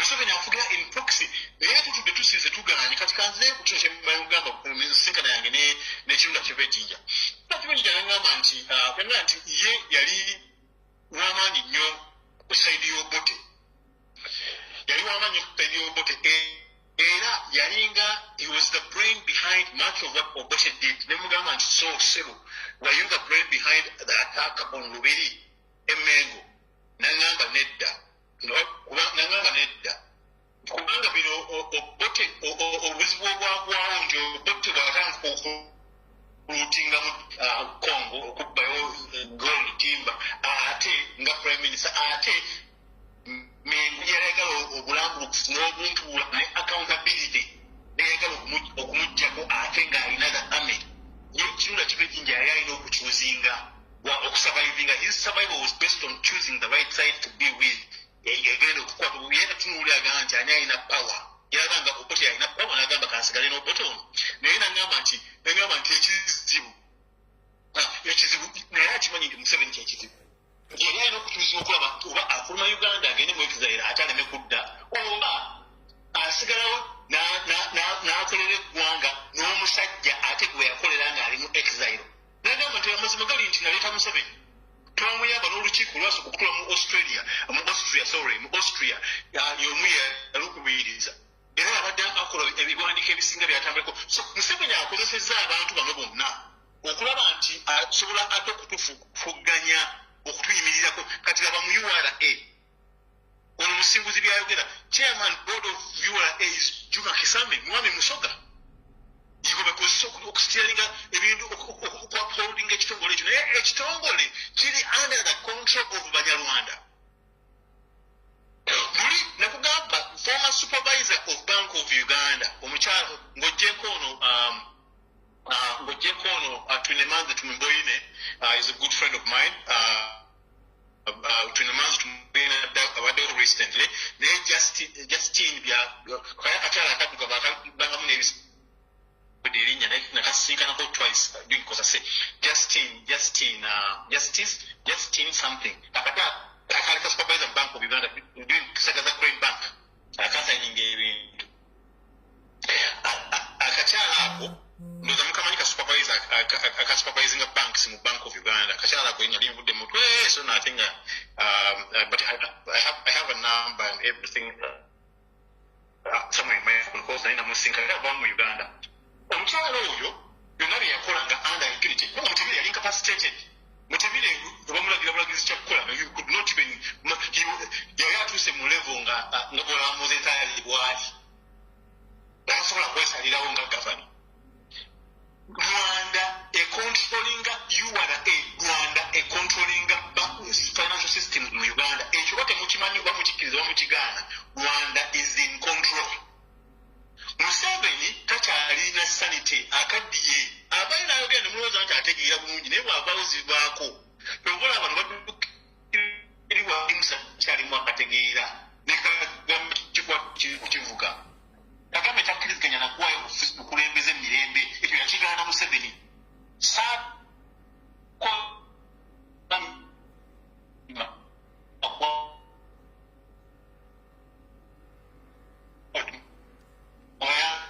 acceleration movement in Rwanda because they could balance.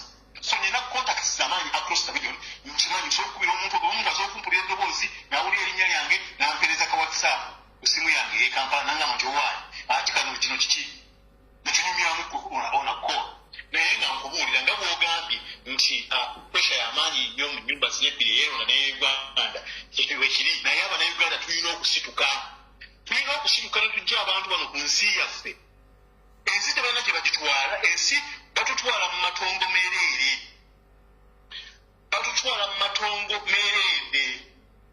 Janet Museveni okubawo n'asaalako okuyibaala n'agamba nti tulina jobs in Uganda in the country. That's a mockery. An insult to the people of Uganda. No wonder journalists tuli asese n'asituka omwana oyo yekweke bayinza omunoonyayo. They've started Terera mu katono woyimiridde network ebirabulamu. So balaka bakwata bageza kukwata muze wendowooza. Genda ma. Twogerako bituufu.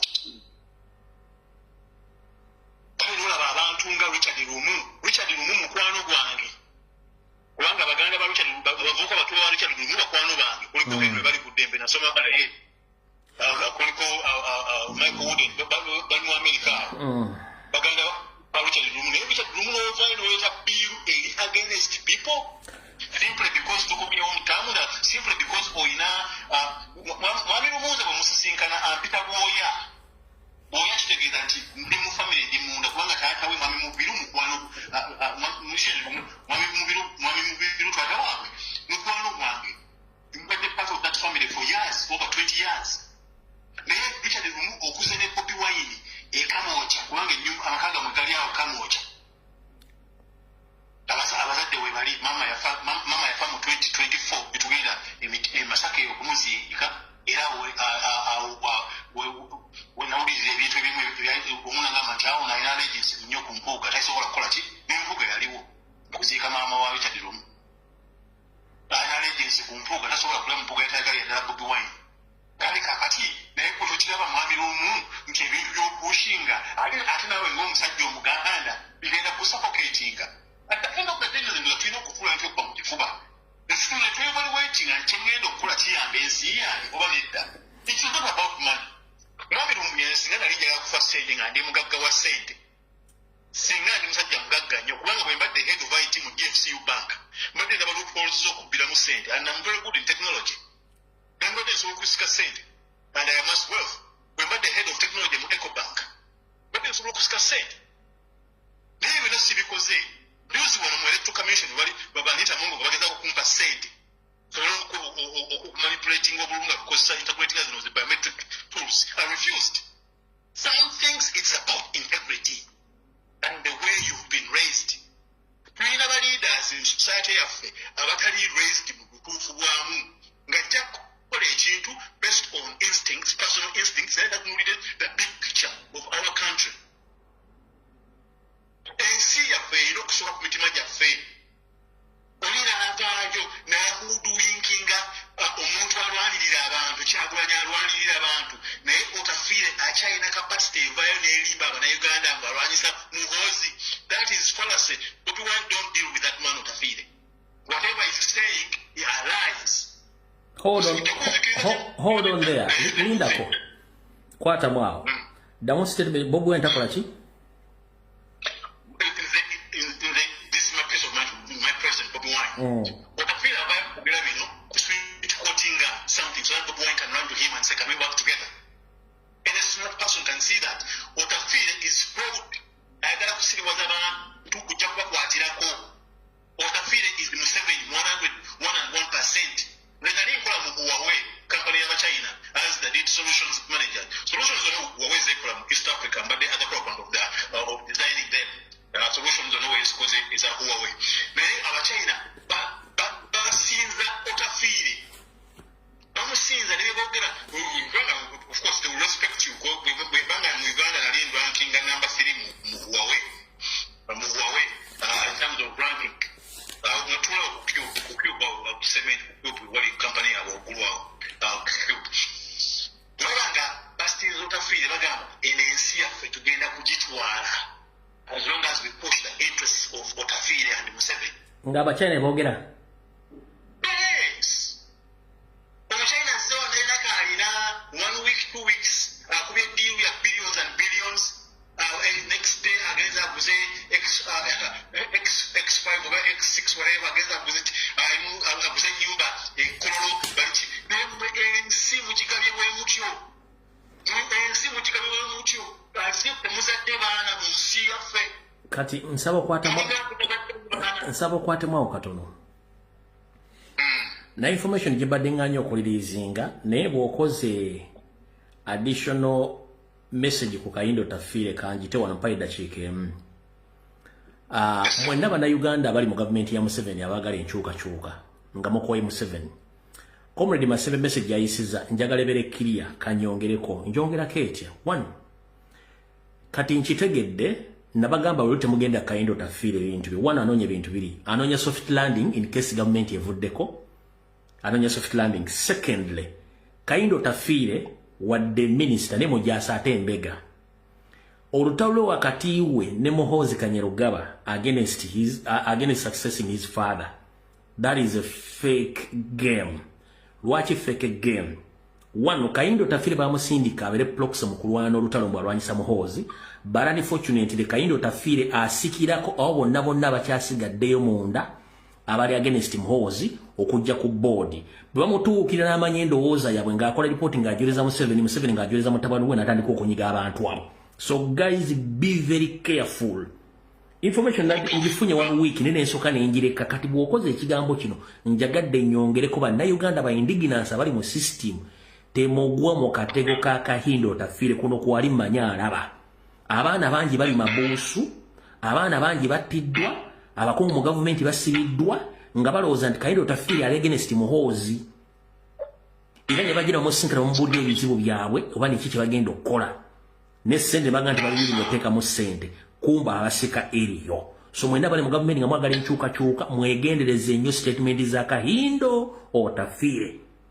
Anonya soft landing ekyokubiri amanyi government bwekyuka etagenda kudduka olwokuba nti abadde ayogera ebintu ebikumba government ajja kuba abantu bamuterako sympathy. So guys, be very careful in the government. Don't fall in Kayindo Tafire's trap. Continue, sir. It is part of the problem. Anyway, so we'll proceed.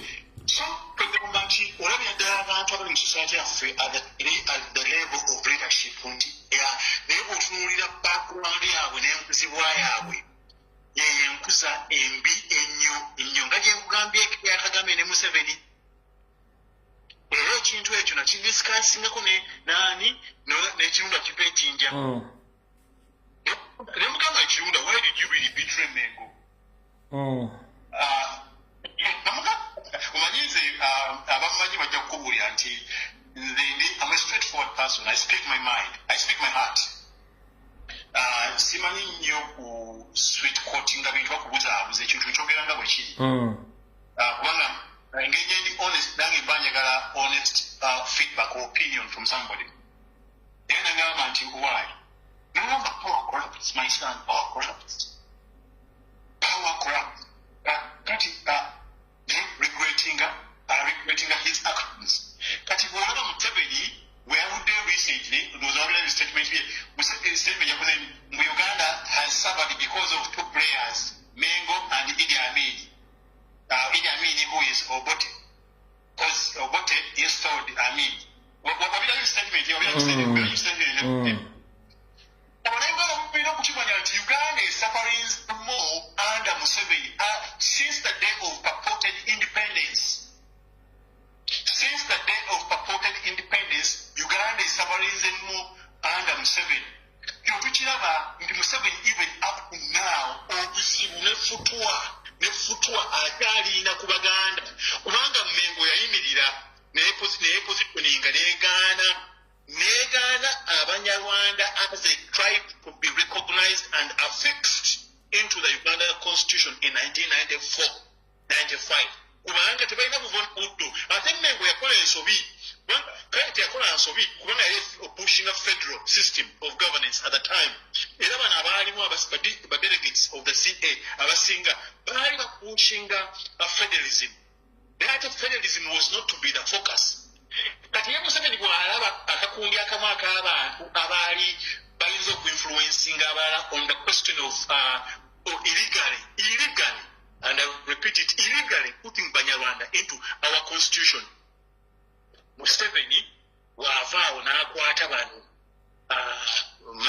my grandfather, rest in peace, Charles Nyinyinto Nkikonyogo, n'akwata bano Kirunda Kibejinja, n'akwata bano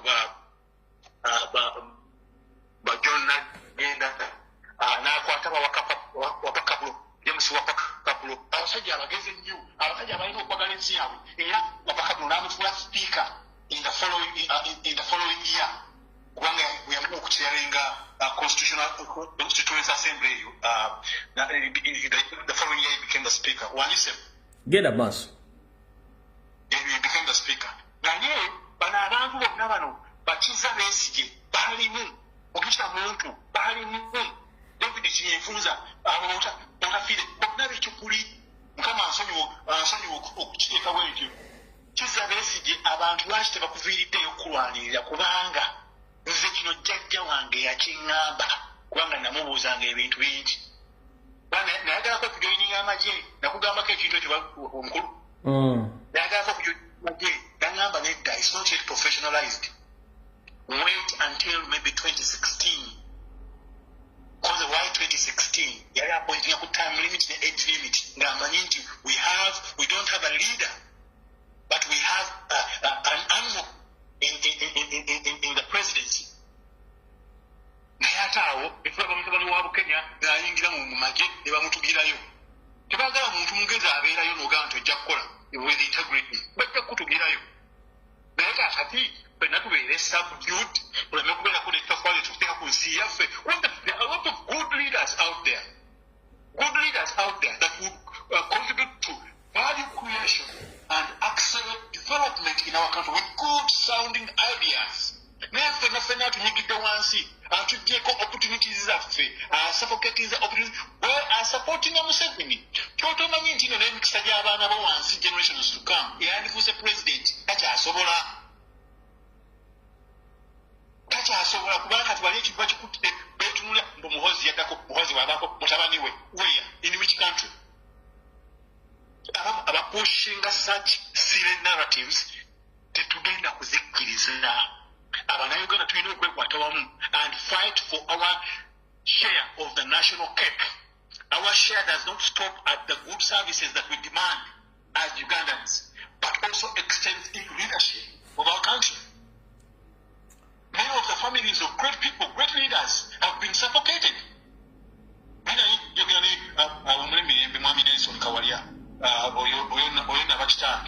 Nelson Kawalia, former speaker of Mengo Luchiko. Nelson Kawalia Mubana.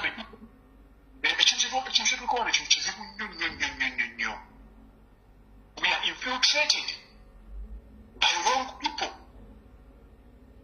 And we are discussing everything extensively.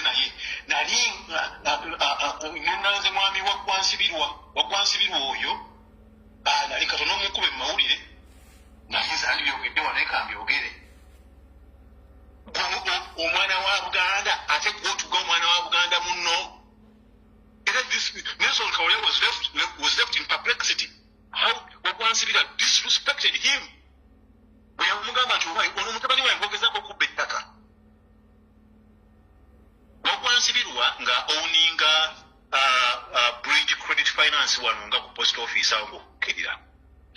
Nga ŋŋendawo n'ambagulako ettaka ebuwaya ku nnyanja. Ettaka likutte ku nnyanja zaali 5 acres zikutte ku shoreline.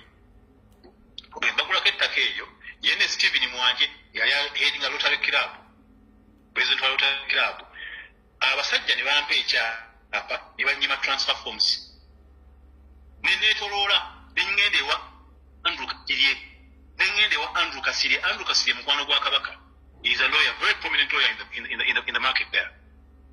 Kazini wa Wakwansibirwa. Enga naye amanyi nti Wakwansibirwa is so disrespectful and arrogant and could not help me. Wakwansibirwa yatwala ssente zange over years okuba nga nali musuuza. It is okay. Naye yeetaaga ssente okugenda okulobinga ettofaali, and I gave him in cash 100 millions. Ebiseera ebyo 100 millions was a lot of money in around 2010. N'agaana n'atuuka n'okwagala okwayalinga ab'amaato abali awo ebuwaye nakiwoga awo okunsula mu nnyanja. Sinayingana mukuba mawulire nanyina era looya Ssekabanja yamuggyako gundiza amyuka salo gamulengejja Emmengo. Ne gamulengejja baamutuukirira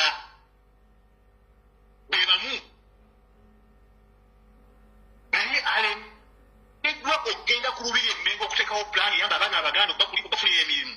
Okgenda mu lubiri Emmengo, olubiri bakuteekamu nkuuka, okuteekamu ebintu ebigenda okuzimba Abaganda. Olubiri olwo gugamba nga yawutaddemu hotels Abaganda tebamuwagira. N'olubiri yawutaddemu museum Abaganda gye basobola okugenda ne bawala abaana baabwe okulambula. Kubanga Abaganda bangi mu nsi ez'ebweru abasobola okutwala abaana baabwe holiday Kampala bagamba ino Buganda museum mu lubiri Emmengo. Naye yalowooza nkuuka yegenda okukola ssente okugenda omu abaana okukwatibwa siriimu buli mwaka.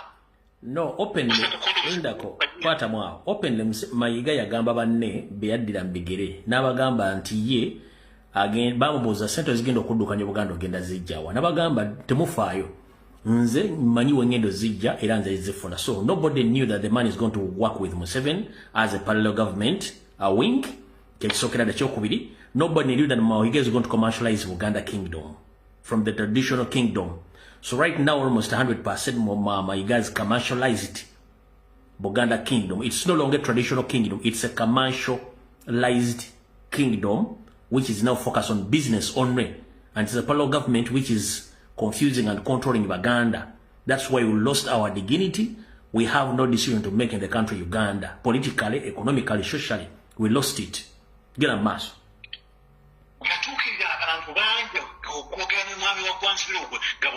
Disrespected. Nakukeko n'omulangira David Namugala. Uganda wa Kabaka. Namutuukirako ne mugamba Daddy Nyaba. Because they are good family friends. Mwami Mawanda yali mukwano nnyo gwa Jjajja Kikonyo. Ate nange abaana abamulangira Namugala bakwano bange batabani be baali n'abaana be bakwano bange. We are family friends. Nemuganda ali omanyi nti ttaka lino linnyina wano. Naye namutwala naye ku ttaka n'aliraba.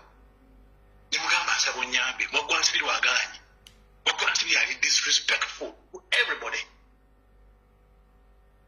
Kale ebakulembeze be tulina abolowooza nti abagenda ku-acceleratinga fuulira nakugamba the rate at which Bagandas tugenda ofunye statistics bameka abagula certificate bafumbirwa mu Buganda ebakolodinga obufumbo obwo kubanga tulina ekizibu ekiri mu Great Lakes region. Kakati kye nabadde ngera okubagamba eyo mpiseyo kubanga mpulira mu mutima muli nti ensi yange ennuma ku mutima.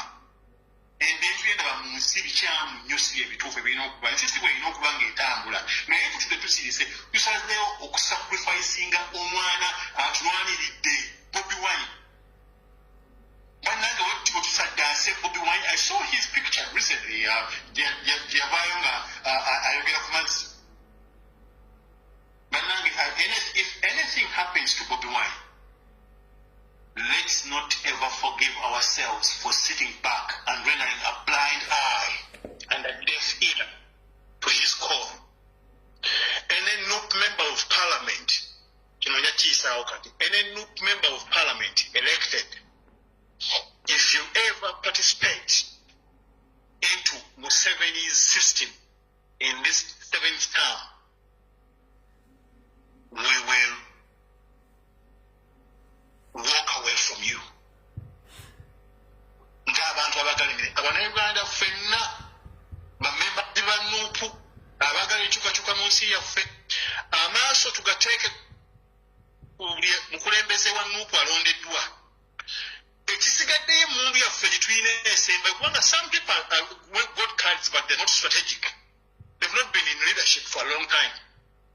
Nja kwogera ku capacity ng'omuntu atudde ku various boards oba presenting solutions for different executives.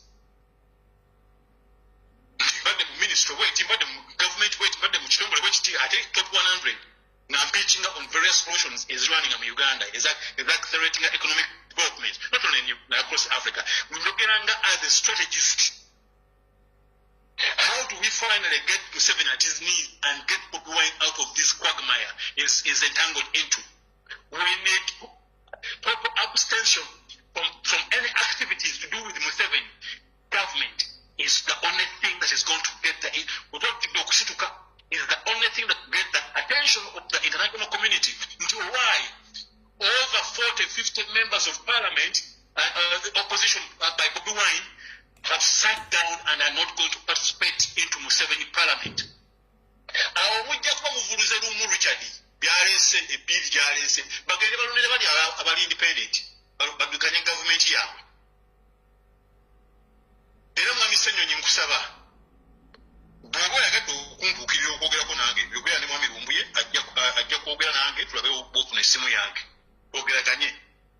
Because some of these things need a broader perspective and oversight.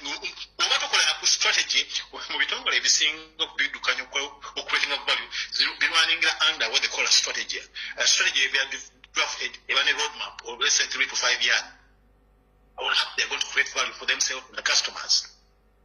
Naye bw'obanga tokolanga kubeera charged with drafting such strategies. So how to steer on the political side of things. I think we're going to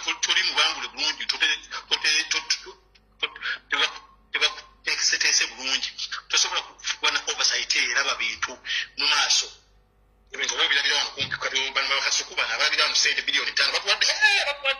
social media to no man accelerating social media.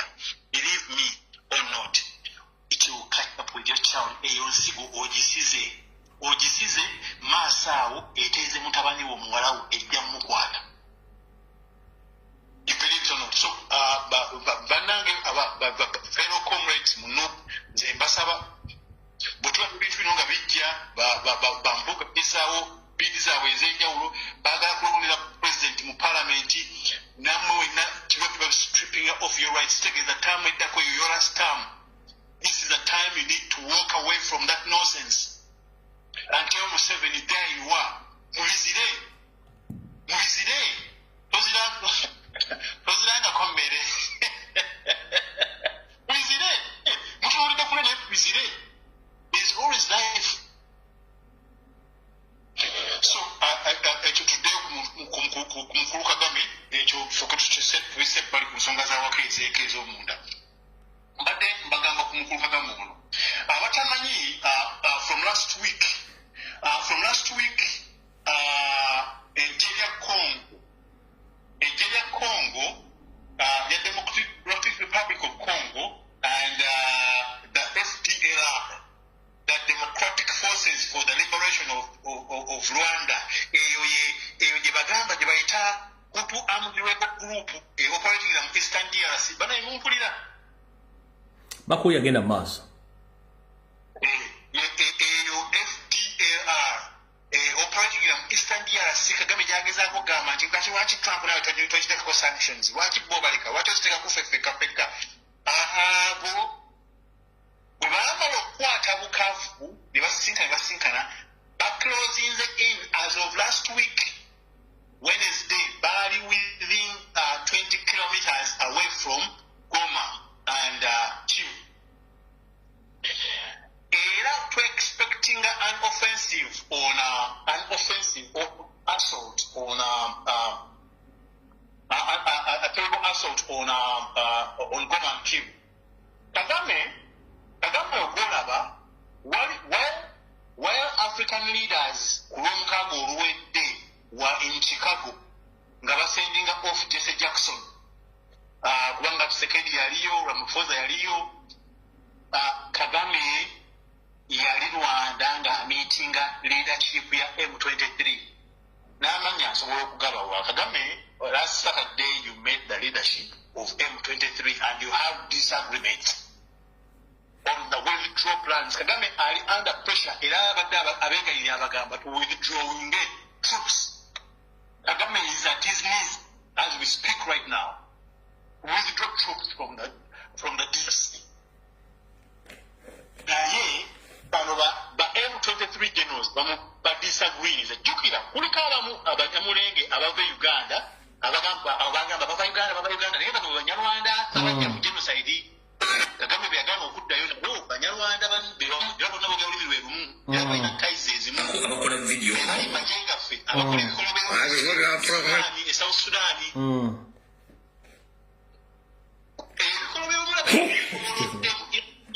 South Sudan abantu ababikola abavigilaringa Banyamulenge Banyarwanda Batusi mu South Sudan basalawo okukolagana n'Abadinka bevola batta abanyweri batwetoolodde baagala Great Region yonna naye ng'ojja tuuleyo mwakyoli ogambe nze saagala Muganda afuge ensi ebintu binkwata kuya Abaganda naye nawe tomanyi nti ekizibu ekikuli emmanju kigenda kukutwala weegatte ku Muganda tuddeke ku kisanja kino obeerewo mirembe otuule mu region yo n'emirembe otereeze tribal differences. Kati kankubuulire kino nga sinaagenda kukiri kankubuulire kino Museveni okumanya is a conman.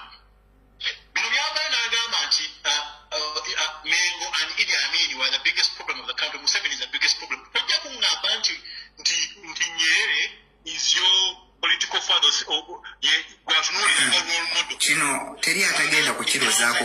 Abalina over 100 abasinze obungi mu Africa nga bo tebalina tribal differences, still tribal differences. Kubanga bw'ogenda Tanzania, Tanzania ojja kusangayo abantu bangi abali Tanzania, amawanga ag'enjawulo within Tanzania. Tebalina bukubu obwo, bawo tribes nga katugambe nga Sukuma, Nyamwezi, Chaga, Haya, nakolera ke Tanzania, so manyiko akatonda nnyo ku Tanzania. Tebalina tribal differences. Era nga bwe Tanzania at that time bwe nagenda nangenye Tanzania mid 2000, rather 2014, 2010, 14, 15, 17, natambulanga nnyo mu Tanzania mu employment mingi. Era nga tugere ku byobufuzi. Abantu bano tebalina nnyo tribal differences nga Museveni zaakadde mu Nyerere yakikola atya. Nyerere wabeera nga is your role model. Yakikola atya Tanzania nga tali Museveni for over 40 years obuliddwa any strategy to be able to deal with the issue of tribalism. Yet eno osiga ekifaananyi nti olwanyisa tribalism ate nga ekwe funding accelerating tribal issues is affecting Uganda through your divide and rule strategy. Was Museveni gw'osasula abaana abavuma Buganda ku internet ku social media, oyitinula agency bo olina budget creating all this mess. Mu biseera bya Obote n'Amin tetwalina mess eno tribalism byaliwo. Don't badde waliwo favoritism at some level, byaliwo. It was not spoken things which Museveni bw'ataddeko at the moment. So Museveni bw'abanga abuliddwako strategies eziri feasible to steer the country ahead and do away with tribal differences. Like Bobi Wine handling a country. Tujja kugaidinga Bobi Wine kubanga leader talina kumanya buli kimu. Abantu abava Bobi Wine tasobola kufuga yakola kibi kyerere. A leader tovala abeera ne ba advisors. Talina kumanya 100% of everything. No, there's no any leader ku nsi kuno kwonna asobola kumanya 100% of everything. Naye babeera ne advisors ababagaidinga mu bintu ebyenjawulo naki n'abamugulira ku nsonga eno n'agisunsula n'akola ekituufu ekinogenda mu maaso. Otherwise tebandi bali na advisors going forward. So batufugiddemu blackmail kubanga background yaabwe ne upbringing nfu eya Kagame ne Museveni. So problem eri mu Great Lakes region nene nnyo nti bwe tutusalawo okusigala mu small tribal differences it is extending off our shorelines, our borders okuzitwala mu Europe ne mu America there is a very problem. Era abantu ababeera entangled into small tribal differences as Ugandans, it's in the case of okumubuuza nti level of education ekomawa. You will find that their level of education is very low and they're not exposed. Alright, kati tusigaze dakiika ndowooza nga 3 okufundikira. Bane saba oyambise dakiika 2 tufundikire program tukigalise.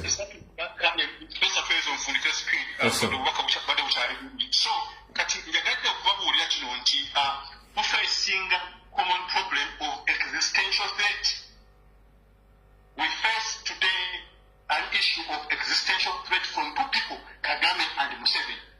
The very good epitome of control of the Great Lakes region. Era otunulira kuringia bwe bagambye nfunyo.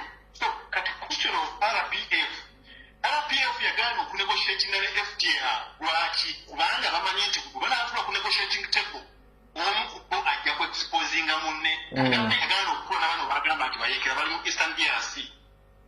Nze ekingumya Kagame kiri kimu. Kagame obukyali atadde ku bantu b'e Rwanda abakutu bangi muli mu Uganda era mumpuliriza eddoboozi no mukimanyi.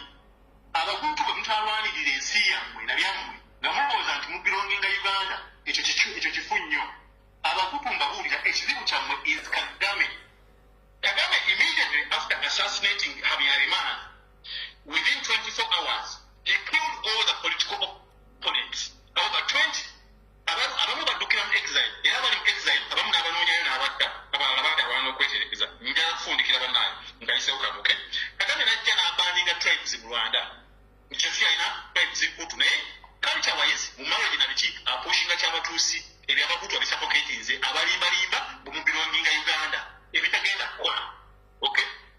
So, bano abasajja they pose a very big political threat mu nsi yaffe.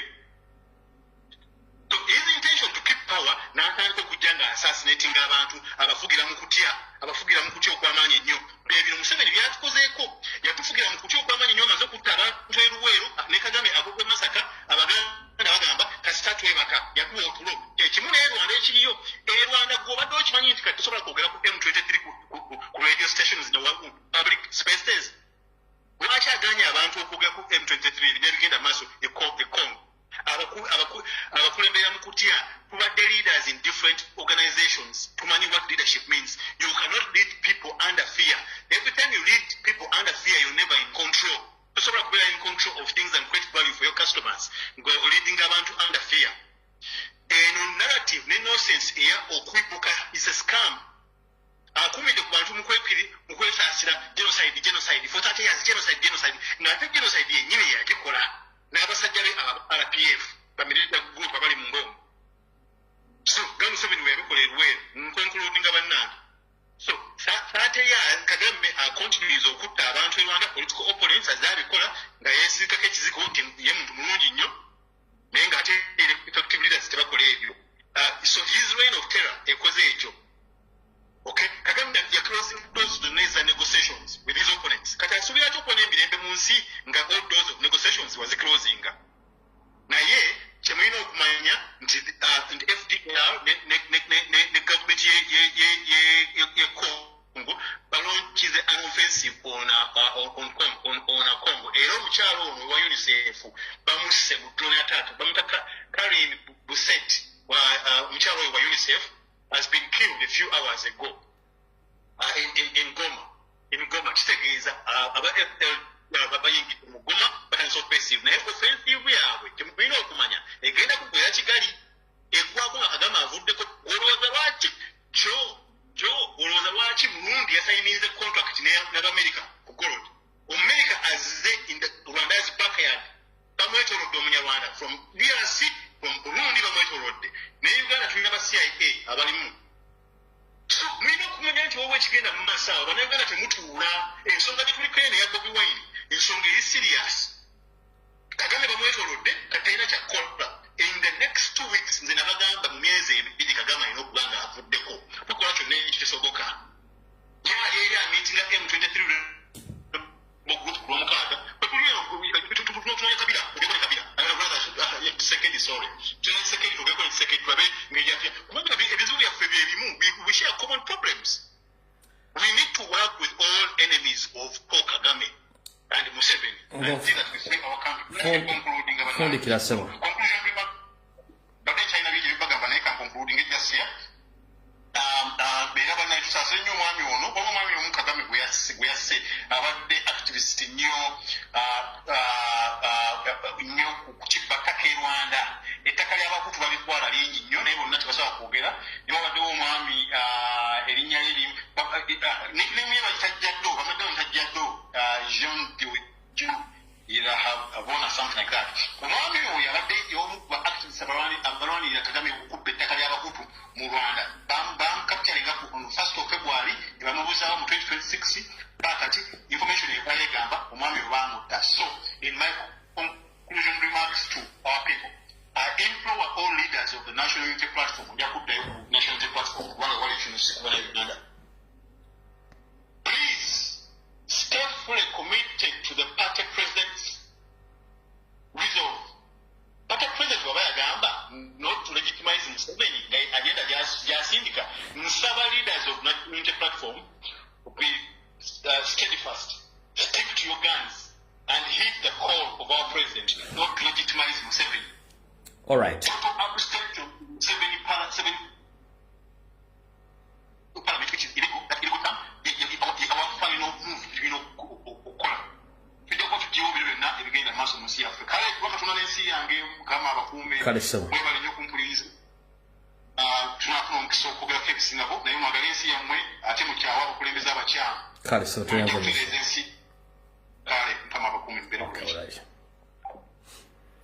Alright, mukulu Aaron Masembe na information tujja mozo unakola nga nfundikira mu dakiika 2 abono bakanjala bugende eri bana Uganda mwenna abakola omulimu gw'okusaabaza abantu ku bulunguta obw'amagulu abiri. Omukyala Anita Among speaker wa parliament ya Uganda yayingiza container eza elementi nga zino zayagala okuguza banna Uganda bavuga boda mu buli kitundu kyonna ekya Uganda. So bwe muddamu ne muli anti police oba traffic ekwata abatalina element ku boda across the country, your project ya Anita Among speaker yayingiza container za koza elementi bagenda tandika zituuza abantu ku kifuba nge yaleta emisipi yaleta speed limit kati Anita Among ye yasobodde element imperative. So aba boda naje muli mukimanyi nti ekikwekweto kyo bakwata nga temwambadde elementi gwavuga ne gwovuga mba temwambadde elementi bagenda bakwata. Anita Among yayingiza business ye ya elementi kigenda tandikirawo yagala kujja busy yagala kufuna sente yayingiza dda container za elementi. So mukampala mukono wa Kisoko tole gwanga na muri anti elementi zizemba kwata buli muntu gomusabaze nga tuyambadde elementi nawe avuga boda atamba elementi bwe bakwata mumanye nti Anita Among speaker yakukutte kubanga ayagala tunda elementi ze. Ekyo nkimaze kivuddewo. Waliwo wano message njeno okuwuliza mpola wano mu dakiika ng'emu nze wano ng'omuntu mpulirize. So mukitegedde bulungi ekintu ekyo. So mwena mutegere bulungi abavuga boda nti ensonga eyingiddewo.